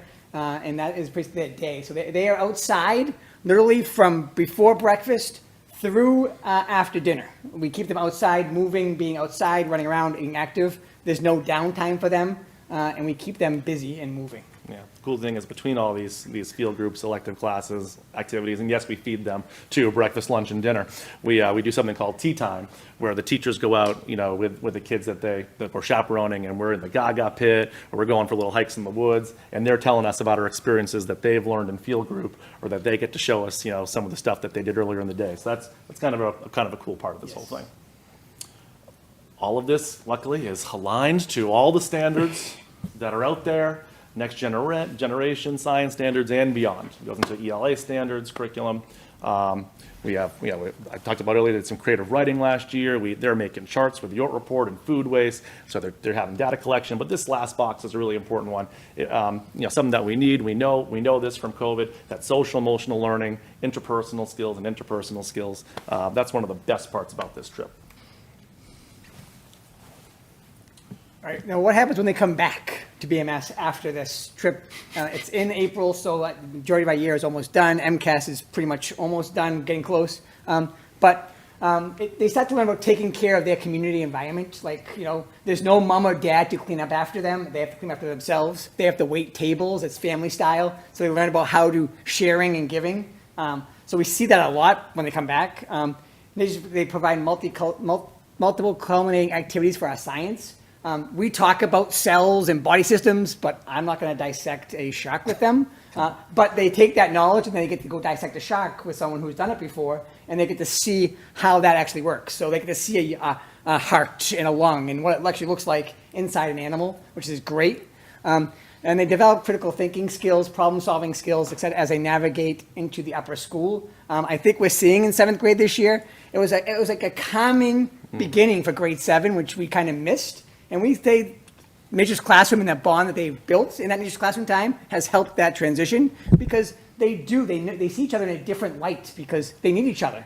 They need to help each other. They have to live with each other. They have to live with each other, and we're adults. And then there's that social emotional learning and teamwork that we talk about, that we know they need, and those soft skills that businesses and clients and employers eventually going to love them to have. They're all there. And then we teach them some community and some curiosity. Like, the world is a very curious place, and let's take a look at it, not looking at your phone. Amen. Just a little sample schedule in here you can check out. But we are, once we get off the bus, we hit the ground running, and they just go, go, go, go, go. They, first night is usually a lot of anticipation, and they're up a little bit late, and then the second day they go through that full day, and they are conked out by about 9 o'clock. It's wonderful. So, Mr. Twan, they're bringing in the big guns for this one. How much is this thing all going to cost? So we would like to charge $400 max per student. Our big goals, though, is to have as close to 100% student participation as possible. We had about 85% last year go. And I'll tell you, the 6th grade staff has called every single family and encouraging them to go. We want every kid to participate and be part of these lasting memories that we know a lot of members of the community have. And we're going to do our darndest to try to get every kid to go and to try to get all the money that they need to attend. We've already started to brainstorm. We have a robust series of fundraising. Last year was kind of a test run, and they did very well for the first year back in the swing of things. This year, I think we've learned a lot of things from last year, and we're going to do it bigger and better, and we have it more refined. So the more we can fundraise, obviously the less people owe. We're really going to engage and initiate the business community at large, school community, of course, and then this year, unlike last year, we're really trying to get grade 5 involved, because these are the students and the families that are going to be experiencing this the next year, and we want to get the 5th grade active. So we're starting very soon with the Halloween Boo Bash, which was absolutely huge success last year. I brought my own 3 children to it. So I'll let the gentleman talk about what I'm we going to talk have. about Boo Bash right now. October 27th, 5:30 to 8, okay, grade 5 and 6. It's going to be the party of the century. Dr. Morgan's going to come in full regalia. He's already promised me. Right, Dr. Morgan? All right? Right. You'll be there. All right. Last year we had over 500 kids attend the Boo Bash. It was outstanding. And we ran out of candy in about 20 minutes. All right. So we're going to stock the concession stand a little better this year. But the Boo Bash, we're kicking it off. And we have a ton of other community events, which, yes, it's great for fundraising, but great for the school and our community. And again, building those bonds, between kids and between teacher and adult, not just their team teacher, but all across grade 5 and 6 in this giant middle school. Making any little bit more of a connection with kids is what we're really in for. So yes, it's a fundraising thing, but it also has so many other benefits. Yes. So Halloween Boo Bash is how we're starting. And I'm going to make a plea to the community right now. I know I'm on BevCam here. All right. If there is a business person out there that we can come in to see them, to solicit some funds, to solicit some donations. Not just us. I'm going to turn it over to you. Right. Mr. Sutera's idea here is what we're doing this year. Yes. All right, go. We would like to train some 7th grade students who went last year in Nature's Classroom to come and talk to businesses, if you let us, about their experience at the Boo Bash, why it's important to them, and why we need your help to make it happen. So not just from the teachers, but we want to train the students. What great learning for them to be able to publicly speak like this in front of a small group of people. And also, who's going to tell the story better? They are or us? I mean, we get to see them, but they get to experience the whole thing. So we think they would be the best speakers on behalf of Nature's Classroom and what they experienced last year. So that is our grand plan. So if you want us to come, just send someone an email. We'll come. Yeah, we'll bring the kiddos. All right, for those students that do not go to Nature's Classroom, again, we're trying to get as much to 100% participation as possible. We do a little Nature's Classroom week at BMS here. Last year, we had, a really dedicated group of teachers that weren't able to go, but they were the ones hosting the students back here in the building. And we actually tried to get them out of the building as much as possible. So they went on a field trip. They had, excursions in the, sort of the trails around here. They did Carina State field trip. They did Carina State. They did this like a STEM day. And so, we don't want the students that do not go on the trip to miss out on some of those experiences back here. And I think, having it be a couple of years since we've gone, we'll be able to kind of bring back some of those lessons that we think we can make happen in the building. Bring those back to the teachers that are designing that week here at BMS. So those are for our kiddos there. And the fundraising, of course, will take care of that as well. Right. So part of our fundraising will go towards the students that come, stay back at BMS.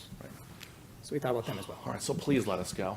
I don't know. I'm highly suspicious.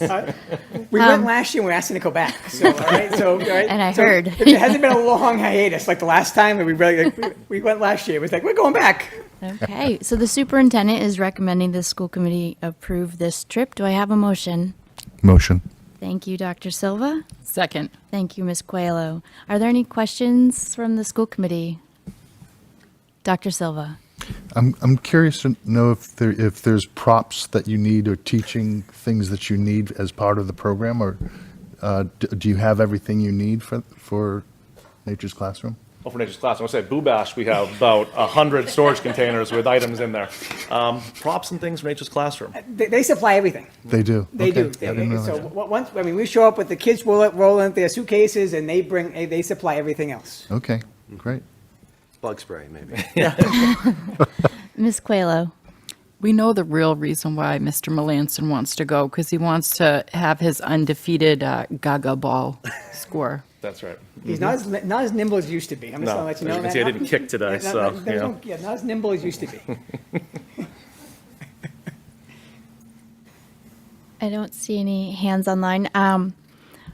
Unfortunately, both my girls missed out on this wonderful experience, and I do feel for some of our 9th and 10th graders who obviously didn't get to go, but I'm so excited that the rest of our students are able to have this experience. And thank you so much, and for the extra duty you pulled last year, let's hope that no uninvited guests attend.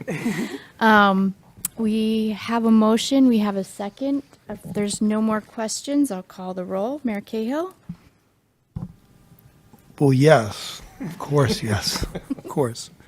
And Ms. Coelho? It's a heck yes. Ooh. Dr. Mackenzie De Silva? Sorry, De Franza? Yes. I'm introducing typos as I speak. Okay. Ms. Robinson? Enthusiastically, yes. Now I have to call you Dr. De Fran. No. Anyway, Dr. Silva. Thank you. Yes. Okay. Ms. Visnick? Abso-freaking-lutely. I can't top that, but yes. Okay. Enjoy your trip. Thank you. Thank you, Boo everyone. Bash, October 27th. Madam President, before they go, Yeah. you guys Thank you, guys. have you ever thought of a fundraiser that might involve the school committee and the city council competition for decathlon or something like that? I think we could definitely consider Just thinking it. out loud, Yes. just thinking out loud. Okay. We invite all recommendations, all suggestions. Yes. You're going to listen to the events the day you show up, just so you know. Thanks, guys. Thank you so much. Thank you, everyone. Thank you. Okay.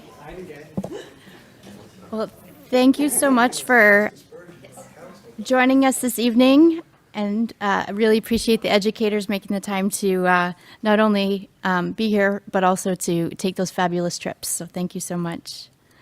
Dr. Churchick, did you want to finish with your?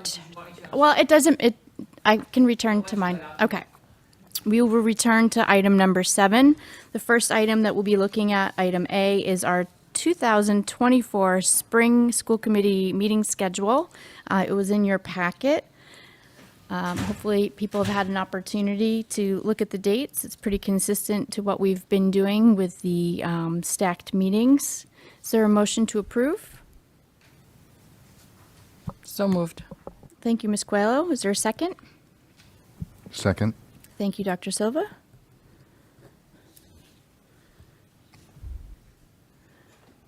We're always subject to change. If nobody has any questions or concerns, I can call the roll.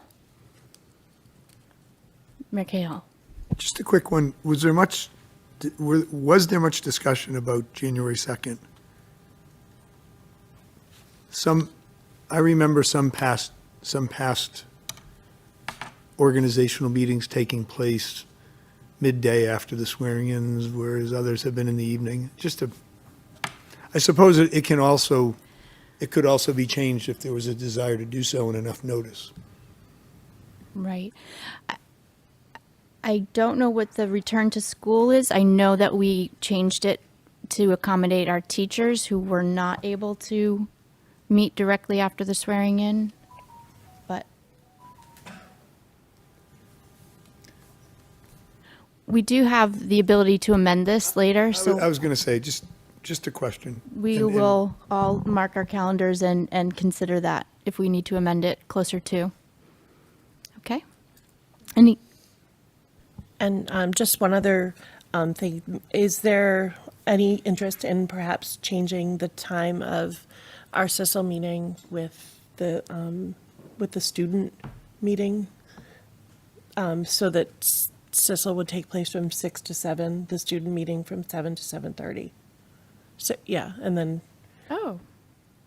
For the student advisory? yeah, for the student advisory board, so that the student wouldn't have to wait here. And then people would be able to, it would be easier for people to attend the meeting from 7 to 7:30. I think it just impacts our student rep, right? I don't think there's a crossover between. No, and just the idea of if you're not on CISL, it's hard to come to to that meeting so early. Okay, we will also take that into consideration. I don't know if we want to propose that change or. Maybe we could talk about it at our retreat. Okay, calendar. Okay. Any other questions or concerns? So we're voting as presented in our packet, the spring 2024 school committee meeting schedule. I'll call the roll. Mayor Cahill? Yes. Ms. Coelho? Yes. Dr. Mackenzie DeFranza? Yes. Ms. Robinson? Yes. Dr. Silva? Yes. Ms. Visnick? Yes. And Ms. Abel, yes. Okay. Thank you. Next, I just wanted to do a recap of some of our meetings. Just as a reminder, our November meeting is moved to the 15th to accommodate the school committee and superintendent conference on the Cape. Our next meeting here together will be our committee of the whole. That is on October 25th. It's at 7:30. As a reminder, for those of you on the finance and facility, the start time will be 6 p.m. Since there is a significant amount of policies to review. We also agreed that our retreat, which we are required by policy to do annually, is going to be on November 1st. It's a Wednesday evening. It will be at the McEwen School in Dr. Flaherty's office at 7, and food will be available if you're coming right from something else. And with that, because of the school committee conference, we had designated Ms. Visnick and myself as an alternate to be delegates at the delegate assembly. Included in your packet was a copy of the resolutions committee report, and they have provided 8 resolutions as well as a proposed amendment to the MASC bylaws. As I've explained in prior years, the delegate assembly is really something. Most of these resolutions have to do with advocacy to our legislature and to other, budget makers or rule setters. This set of resolutions, we will have another opportunity at October 25th if there are any resolutions that people feel strongly need to be revisited. And what we've done in prior years that work is to decide if any of these don't deserve a yes vote by our delegate, we can put a pause on them, and we can further discuss them. So the resolutions generally are about full and stable funding for the METCO program. The resolution 2 is regarding investigations and recommendations for transportation bidding procedures. Resolution 3 relates to regional transportation rules. Resolution 4 is providing advocacy for creating a diversity, equity, and inclusion position in all districts. Resolution 5 has to do with Mass School Building Authority, specifically with the legislation that has an $800,000 cap for accelerated repairs, as well as eligibility for preschools to be included. There is Resolution 6, which relates to school bus stop arm surveillance. And in this case, enforcement can only occur if a police officer has witnessed themselves an infraction, and this would allow for cameras mounted on the arms of the stop signs to be able to be used for enforcement. They have a Resolution 7 related to MCAS and high-stake testing. They're asking for advocacy to put a moratorium on MCAS testing and to develop wider, more consensus-built strategies for evaluation. And then Resolution 8 is asking for advocacy to have all districts provide caregivers with information about safe storage of firearms and to prevent unintentional consequences of having unsecure firearms in the house. The proposed amendment to the bylaws is to actually encourage people to revisit the different resolutions in a more timely way, where they will expire after 3 years unless someone brings them back forward to reinvigorate them or to add some new element to the advocacy. And I think that's sort of like just my summary read of them. Obviously, you've all had the opportunity to look into these more closely. I think it's hard to do with a roll call. I would make a motion that we instruct the delegate to vote yes on all of the items. If there's a second, we can then have some discussion. I would second that. Thank you, Ms. Visnick. Okay, so the motion's on the table to instruct our delegate to vote yes for resolutions 1 through 8 and the amendment.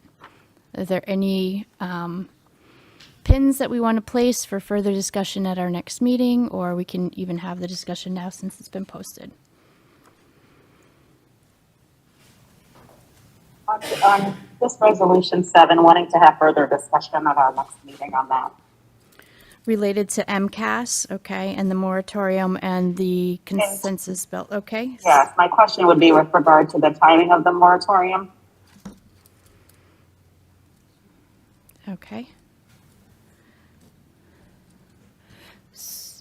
So I would entertain a friendly amendment or a motion to remove Resolution 7 from the main motion. So moved. Okay. And Dr. McKenzie, do you want to second that amendment to remove 7? Second. Okay, thank you. Yes, please. So, Madam President, Ms. Adele? Yes. Ms. Bisnick? Thank you. I'm having a heck of a time. I could not understand what Dr. Mackenzie DeFranza said. Can you please repeat her concern with Resolution 7?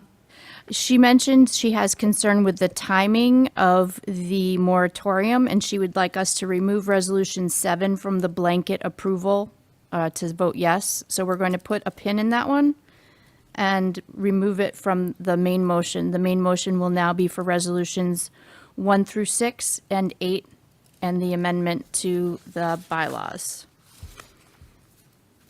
And then we'll come back and discuss this one again?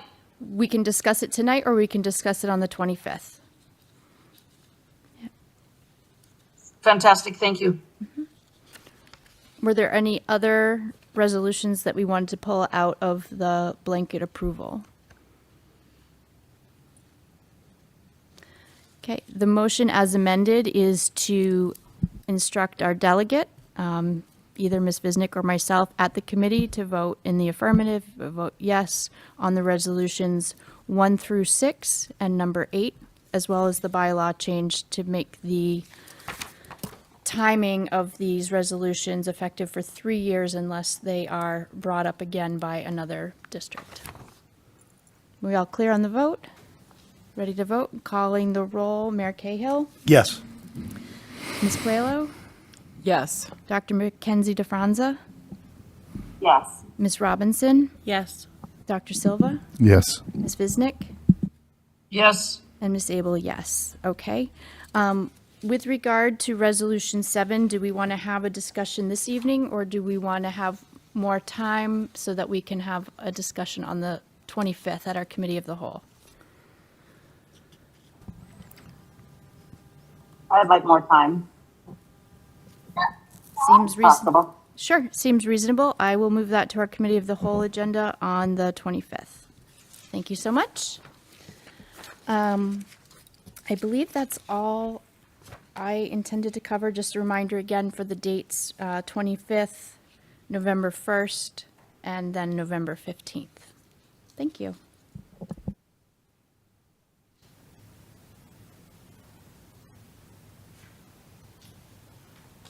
All right, thank you. And I just have one more item this evening, and that is just to reintroduce you to the superintendent evaluation process.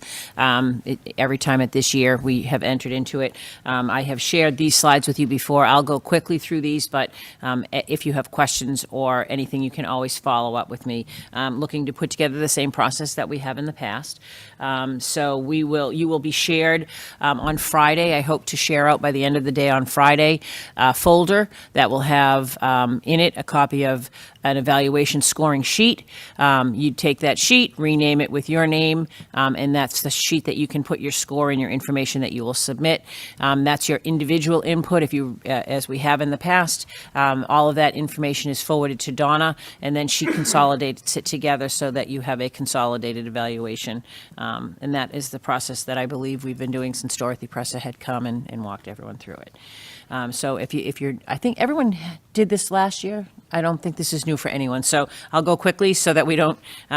So again, there'll be an indicator rubric to understand each indicator. We selected the six focus indicators last year, so you should be familiar with them.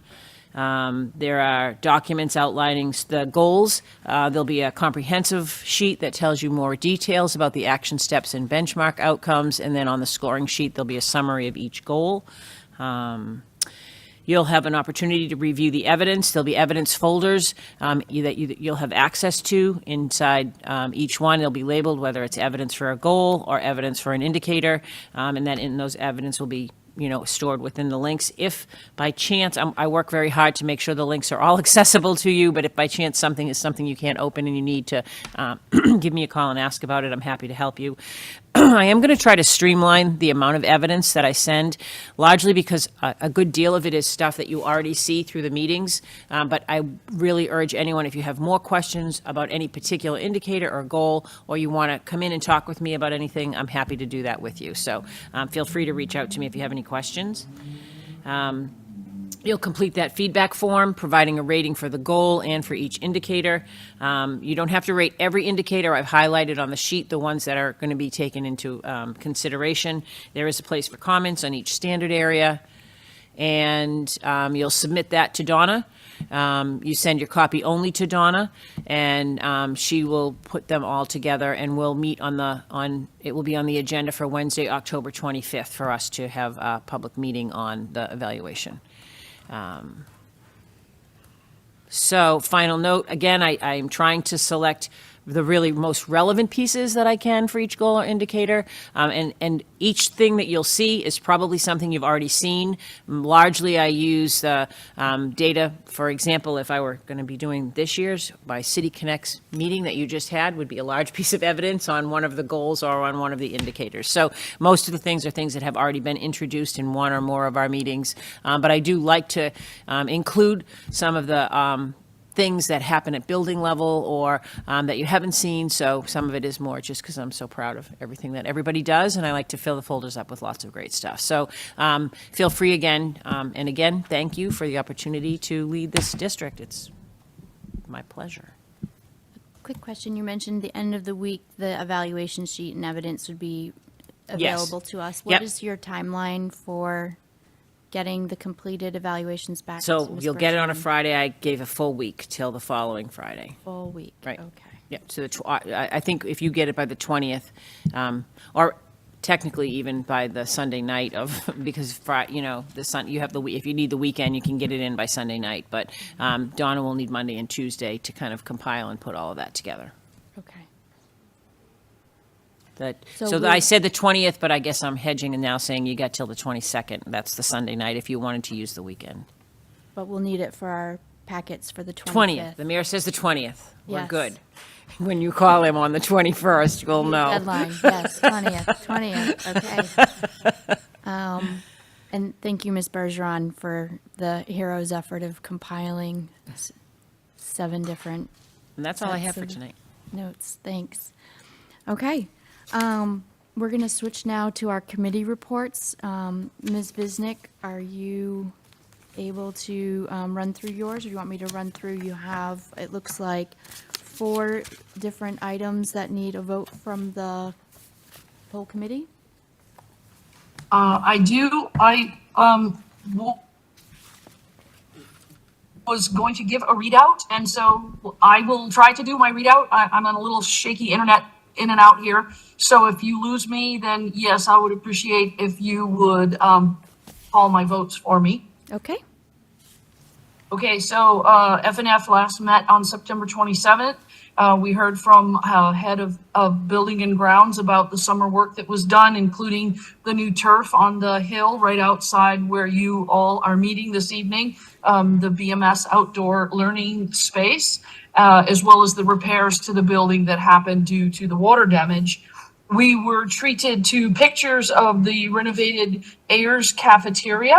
Their theme is the Nutrition Expedition, and it is a kind of seaside theme. And incorporated into the artwork are the rules of the school as well as the rules of the cafeteria. There's one more cafeteria to be renovated. That is the Cove School, and that will happen sometime this school year. We began our policy review process. And the 2 policies that we started with are about crowdsourcing, fundraising, and building rentals. And I know Dr. Silva has asked about quote unquote building rentals because our building rental includes Herd Stadium. And so both of those policies will need some work done by our school administrators before they come back in front of FNF for discussion and possible, first readings and votes. In particular, the building rental form, Jean and I have discussed trying to move Herd over to potentially the recreation department so that it's a field and the rec department manages all the other fields. It would be really very convenient if they managed the rentals of that field as well.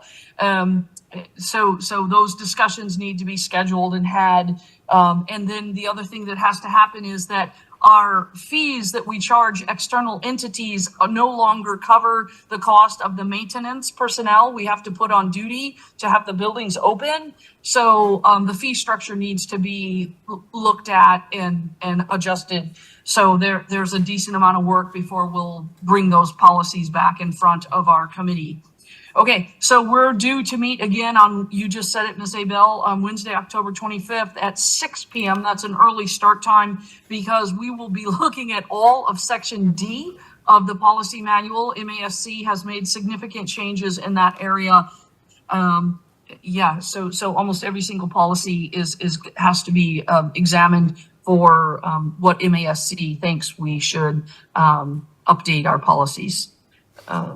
Okay, so that said, the Standing Committee on Finance and Facilities brings forward and recommends that we approve the attached July and August 2023 gifts to schools in the amount of $58,926.91. With gratitude, I would make a motion to accept the gifts as reported for July and August 2023. Second. Thank you, Ms. Coelho. Any questions? I can call the roll. Mayor Cahill? Thank you, Ms. Abel. Yes. Ms. Coelho? Yes. Dr. Mackenzie DeFranza? I think she dropped her internet We lost to her was not internet. behaving. Yes, okay. We will put absent there. Ms. Robinson? Yes. Dr. Silva? Yes. Ms. Bisnick? Yes. And Ms. Abel, yes. That's 6-0. Fantastic. Thank you, everyone. The Standing Committee on Finance and Facilities also brings forward and recommends approval of the attached Beverly 2024 DESE grants totaling $2,760,639. I'll make that motion. Thank you, Ms. Coelho. Second. Thank you, Ms. Robinson. Generally, we don't have questions on these DESE grants. I'll call the roll. Mayor Cahill. Yes. Ms. Coelho. Yes. Still absent, Dr. Mackenzie DeFranza. Ms. Robinson. Yes. Dr. Silva. Yes. Ms. Bisnick. Yes. And Ms. Abel, yes. 6-0. Okay, fantastic. The Standing Committee on Finance and Facilities is bringing forward and recommends approval of the attached non-union hourly rates. They are revised. I'll make that motion. Thank you, Ms. Coelho. Is there a second? Second. Thank you, Dr. Silva. Are there any questions? Not seeing any. I'll call the roll. Mayor Cahill. Yes. Ms. Coelho. Yes. Still absent, Dr. Mackenzie DeFranza. Ms. Robinson. Yes. Dr. Silva. Yes. Ms. Bisnick. Yes. Ms. Abel, yes. 6-0. Fantastic. Thank you, everyone. And last but not least for this evening, the Standing Committee on Finance and Facilities brings forward and recommends the approval of a batch, quite a large batch of transfers, some of them from the fiscal year 2023. Those are letters JE 951, JE 1080, JE 1804, JE 1828, JE 1870, as well as two transfers for fiscal year 24, JE 1067 and JE 1185. Okay. I'll make that motion. Second. Thank you, Ms. Coelho. Generally, we don't have any questions, just checking to make sure. I'll call the roll. Mayor Cahill. Yes. Ms. Coelho. Yes. Dr. Mackenzie DeFranza still hasn't rejoined us, absent. Ms. Robinson. Yes. Dr. Silva. Yes. Ms. Bisnick. Yes. And Ms. Abel. Okay, yes. so we already said it twice. FNF is scheduled to meet again in 2 weeks from today, and it is a 6 p.m. start time so anybody who wants to join in, I'm sure it's going to be riveting with all the policy work. Thank you so much, and thank you for joining us remotely. Next, if I could ask our Standing Committee on Curriculum Instruction and Student Life Chair, Ms. Robinson, to give us a report. Thank you, Madam President. So, Curriculum Instruction and Student Life Committee met this evening. We heard from our student representatives. The middle school band is performing with BHS band at the football game on Saturday against Swampscott. So they invite everybody to come down and watch the two bands work together, collaborate together at Herd Stadium. Levita from Gordon College has also been working with our middle school students at BHS. Students reported that Flex Advisory Block is going very well, that guidance is being very helpful in the college admissions process, and that English teachers have been very helpful as well, working with students on their college essays. So the standing committee on curriculum instruction and student life recommends that changes and edits on policy EBB, which is about first aid, go forward to the school committee for its first reading. And then also policy JRD regarding student photographs. The Standing Committee on Curriculum Instruction and Student Life recommends that changes and edits and proposed new language on policy JRD, student photographs, also go forward to the school committee for its first reading. I will put those on our October 25th agenda. Thank you. Thank you. And then finally, Megan Sudak gave us a recap of City Connects, which is flourishing in its second year in the district. Just to quantify, 2,700 students have received 12,000 services, 80% of them coming directly from the district.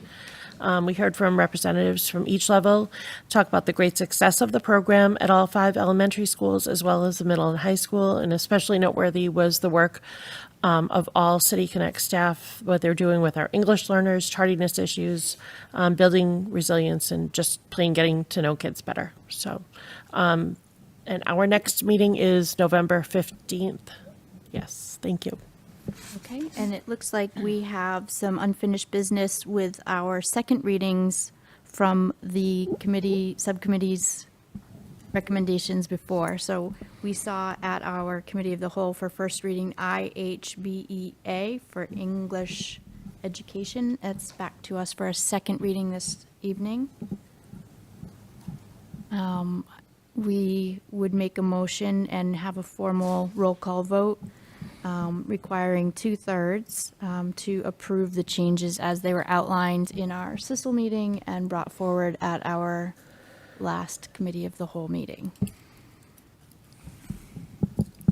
Do I have a motion? Thank you, Dr. Silva. Second. Thank you, Ms. Coelho. Mayor Cahill. Is there a reason why the agenda item refers to the policy as English learner education, but the document that's here as a supporting document says English language learners? I think we changed. That was the change. Am I looking at the wrong document? No. That is one of the The title's one of the changes. changes. No, I understand. English learner education. Am I looking at the wrong document? I think what happens when we print, the track changes disappear again. It's the same problem we had with the links. If you send it one way, the track changes show up, and as soon as you print it, it changes. So what do we have to do differently? Make It is PDF? one of the issues we have with, with some software programs. But just the point, I guess the real point then is that what's printed as our agenda item Is of accurate. English learner education is the new title. Correct. The new Thanks. title, yes. Thank you. And we will look to find a way to make the track changes permanent and print. We might need to put it into a different Word application to make that so. Okay, were there any remaining concerns on that? Are we ready to call the roll? Okay. We'll start with Mayor Cahill. Yes. Ms. Coelho? Yes. Just looking to see if Dr. Mackenzie DeFranz is back with us, still absent. Ms. Robinson? Yes. Dr. Silva? Yes. Ms. Visnick? Yes. And Ms. Abel, yes, 6-0. And then we also have ACA, the non-discrimination on basis of sex, for a second reading. And we had seen the tracking for that one. This also comes with a recommendation from our CISL subcommittee. Looking for a motion. Motion to approve. Thank you, Ms. Visnick. Second. Thank you, Dr. Silva. Are there any questions or concerns on this? Seeing none, I'll call the roll. Mayor Cahill? Yes. Ms. Coelho? Yes. Dr. Mackenzie DeFranz is still absent. Ms. Robinson? Yes. Dr. Silva? Yes. Ms. Visnick? Yes. Ms. Abel, 6-0. And finally, for a second reading, JB, which is Equal Educational Opportunities. This is a second reading. I'll entertain a motion. Motion? Thank you, Dr. Silva. Second. Thank you, Ms. Robinson. Were there any concerns? Oh, this one is to delete. Oh, second reading and removal. I missed that part. Second reading removal. Is the motion still on the table, Dr. Silva? Motion, yeah. And seconded by Ms. Robinson? Okay, so this motion is to remove. It was redundant to other policies. Thank you for that reminder. Since we're removing, doesn't look like we have any discussion, we will call the roll. Mayor Cahill? Yes. Ms. Coelho? Yes. Still missing Dr. Mackenzie DeFranza, absent. Ms. Robinson? Yes. Dr. Silva? Yes. Ms. Visnick? Yes. Ms. Abel, yes. So we will remove that from our policy effective this evening. Thank you. For the negotiation subcommittee report, we have again not met since our last meeting here. However, thank you to the school committee members who signed our final agreements with our AFSCME units. We were provided with copies of our new contracts with those units this evening, and we'll make sure that Ms. Visnick and Dr. Mackenzie DeFranza get their copies as well. As the superintendent mentioned, her evaluation is coming up, which means she will also be setting new goals for us to approve. So the negotiation subcommittee will look to find a date between now and our committee of the whole meeting to review those with the superintendent, and we can use a virtual option. So I will talk to Ms. Robinson just to see what our calendars can do in the next week. And we do expect demands to bargain to come from our Teachers Association. I don't have anyone reaching out just quite yet, but we're looking forward to having productive conversations with our educators, and we'll report more once we know. Finally, if we could have a report from the Policy Review Subcommittee. Madam President, may I ask you a Yes. question about negotiations first? Sure. You may, Ms. Visnick. Okay, I'm trying to lower my hand now that my hand is up. Okay, I wish to begin conversations about how to make our approved contracts be more readily accessible to the public.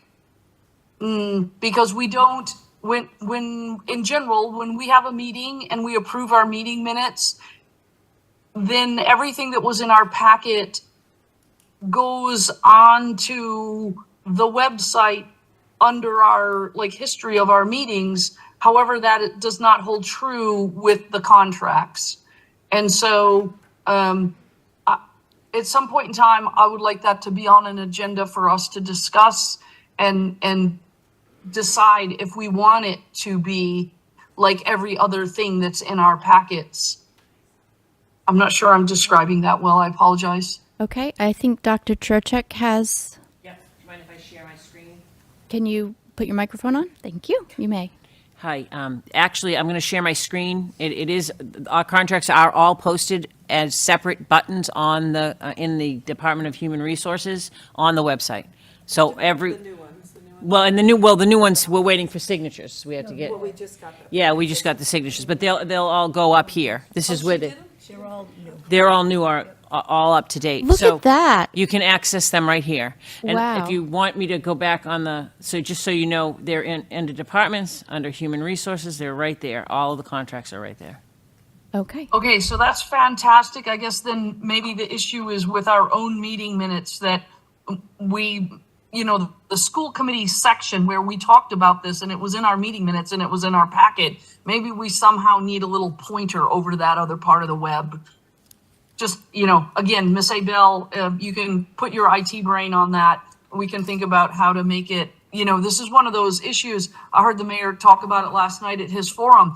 We have so much information out there. This is a perfect example. But if people can't find it, you don't know what you don't know. And when you're looking for it, you expect it in a certain section and it's not there. You don't know to go look for it somewhere else. Okay. Yeah, we can work on that. Thank you for raising this Fantastic. concern. I'm glad that we have a partial solution, and we'll keep looking at that. Mayor Cahill, I see your hand. Yes, just to stay with that point for a minute, I know it's easier said than done to make everything easily clickable from the homepage, but those may be very worthwhile to have visible on the homepage and not have to go another click in without having seen them, or without having seen reference to them. Just a thought. Thank you. In this agenda, could you put the URL for that page? We could use a lot more URLs. Okay. Yep. Gotta go to QR codes. Yeah, I did provide the URL to the resolution committee report. I'm not sure if anyone accessed it that way or not, but we will take this all into consideration. Thank you. Okay, now, Ms. Wisnick, would you give us a policy review subcommittee report? Absolutely, thank you. So the policy subcommittee has not met since I last reported out. However, I have been working and I have a new version of the policy primer that I tried to send out for review. I'm not sure, I made it available. I shared it in Google Docs. And I haven't seen anybody write back about it, so I'm not sure that people necessarily noticed. So Apologies. maybe tomorrow I will. I saw the send an explicit request. email. Yep, I saw Okay, it and so- ignored. Thanks. So so I'll just back up for everybody watching from home. There is a lot of institutional knowledge that is perhaps not captured about how to do policy work in general. And so I committed to writing a primer. I wrote that primer. It went to the CISL, the CISL chair, and goodness gracious, thank you so much for trying to work through that. The CISL subcommittee was the first subcommittee to review policies, and they gave some fantastic feedback. And so I probably doubled the length of the primer I added a whole new section about what should a non-chair do, because the primer was built around if you're the chair of F&F and you get some policies assigned to review, or you're the chair of policy, or the chair like Rachel, what do you do when you get policies assigned to you? But there was no section about what do you do if you're a non-chair, and there are responsibilities for non-chair as well. I closed a little loophole around when we actually vote on a policy after a second reading. If the proposed changes are voted quote unquote up, then what do we have to do to get those on the books? So this policy primer is out there right now. It's sitting with the chairs because they have the bulk of the responsibility, but I hope that once they do a quick review of it, it will go out to everyone. So in the very least, each of you non-chairs can read the whole thing if you want, but for sure you can read the paragraph about what are the expectations for you and what your role is in the policy review process. So okay, so that said, the other thing that I'm working on is that MASC has put out yet another policy newsletter, and the chair of policy needs to monitor those newsletters and then kind of triage, that's the word I'm using, triage that newsletter from MASC to determine if any of the policies need to be prioritized to be reviewed sooner rather than later. And again, if you had seen this policy primer, it kind of talks about how we decide which policies, and the fact that there's this big spreadsheet, a master spreadsheet, and it has a column specifically around prioritization. And so the triaging work continues, and the chairs will quote unquote feel if they'll literally have something put in their box if they get a policy prioritized, thanks to MASC. Okay, so that said, the policy review subcommittee recommends the attached policy section I, which is instructional, for letter IJLA. Its title is Library Resources, for a second reading, and will require a formal 2/3 vote of approval by the whole school committee. I'll just remind everybody, last year at the end of the school year, we approved IJL about putting books into the library, who are librarians and their responsibilities. And IJLA, I would say to you summarily, is a supplement, and it really has to do with taking things out. When do we decide something is too old, and how do we weed? And then what do we physically do with that thing that we've weeded? Well, and I say we, it's really the librarians. Okay, so there's my motion to accept IJLA, library resources. We don't have this policy right now. We would be adding it to our policy manual. Ms. Visnick has made a motion. Is there a second? Second. Thank you, Ms. Coelho. Do we have any further questions or discussion about adding this policy as a supplement to the policy we added at the end of the spring? I'm not seeing any hands. I'm going to call the roll. Mayor Cahill? Yes. Ms. Coelho? Yes. Dr. Mackenzie DeFranz is still absent. Ms. Robinson? Yes. Dr. Silva? Yes. Ms. Visnick? Yes. Ms. Abel, yes. 6-0. Thank you. Thank you. The policy subcommittee recommends combining the, I'm not sure how they came through in your packet, so I apologize. There were two policies in section C, letters CHA and CHC. MASC recommends we combine them, and so really its new title is a very unique CHA-CHC. So the policy committee recommends acceptance of that merge and acceptance of a new singular policy lettered CHA-CHC, development and dissemination of procedures, for a second reading, and it requires a formal 2/3 vote for approval. So you're recommending it. Are you also making a motion? I would love to make that motion. Okay, we have a Second. motion from Ms. Visnick and a second from Ms. Coelho. Were there any additional conversation? We talked about this last time. I will call the roll. Mayor Cahill? Yes. Ms. Coelho? Yes. Dr. Mackenzie DeFranza is still absent. And Ms. Robinson? Yes. Dr. Silva? Yes. Ms. Visnick? Yes. Ms. Abel, yes. 6-0. And the policy committee, as of today, we do not have any more meetings scheduled. But we do have policies assigned to us to review. So at the point in time when when we get some more, we'll eventually have another meeting. But as of right now, we do not have a meeting scheduled. Okay, and optimistically, I will put an agenda item to discuss the primer at our committee of the whole on the 10/25 in case we have that distributed, so we will be able to talk freely about it at the table. And then last item this evening is communications from school committee members. Are there any communications the school committee members want to bring to the table? I see no hands here. Wait, I can't do my hand fast enough. Okay, I have some. go ahead, Ms. Visnick. I had some communications about Centerville's Walk to School Day. A huge percentage of people are very happy. It's one of my favorite days. However, some number of residents are not. They don't know that it's going to happen, and it really has a large impact on traffic. And so I try to put on my social media the day before, hey, you're going to have to leave for work early.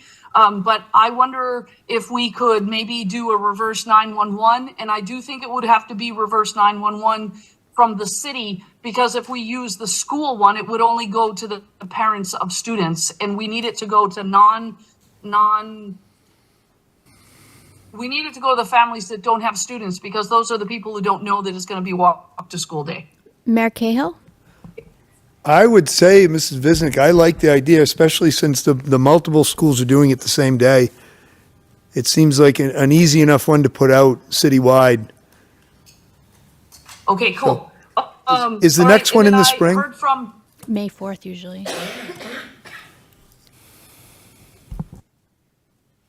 Go ahead, Ms. Yeah, Visnick. there will be another one in the spring. Sorry, Ms. Abel, go ahead. No, you go ahead now. Thanks. Okay, thank you. I also heard multiple conversations and comments about voting day and about how low the turnout was and whether we could have school on primary day. And to all of those people, and of course, inevitably somebody says, why do we even vote in the schools? And to all those people, I said, hey, guess what? That's what we're talking about at our retreat. We're talking about the calendar in general. And we've already started some conversations. Well, I'll say continued the conversations around why do we have to use our schools as voting sites? And can we possibly move away from that? And last but not least, still some continued conversations around our buildings and what we can do as for making it as comfortable as possible for all the people in them when it's really hot outside. Thank you, That's Ms. all I'm doing. Okay, thank you, Ms. Visnick. Looking around one last time if there's any communications. Mayor Cahill. Madam President, if I could, this is just an observation. Mrs. Visnick, can you hear me? Yes, sir. I just want to say I greatly appreciate your enthusiasm when you said absolutely to both Nature's Classroom and presenting the policies. You just seemed a little more enthusiastic about Nature's Classroom than the policies. Oh, yeah. Here's what. Okay, yeah. I'm going back on mute now. Thank you. I'm kidding. I think Mayor Cahill just wanted to get us past 9 o'clock. Okay. If there's no further communications coming forward, the chair would like to entertain a motion to adjourn. I'll make that motion. Thank you, Ms. Second. Robinson. Thank you, Ms. Coelho. Not debatable, but I do have to call the roll. Mayor Cahill. Yes. Ms. Coelho. Yes. Still absent, Dr. Mackenzie DeFranza. Ms. Robinson. Yes. Dr. Silva. Yes. Ms. Visnick. Absolutely. And Ms. Abel. 6-0. We are adjourned 9:01.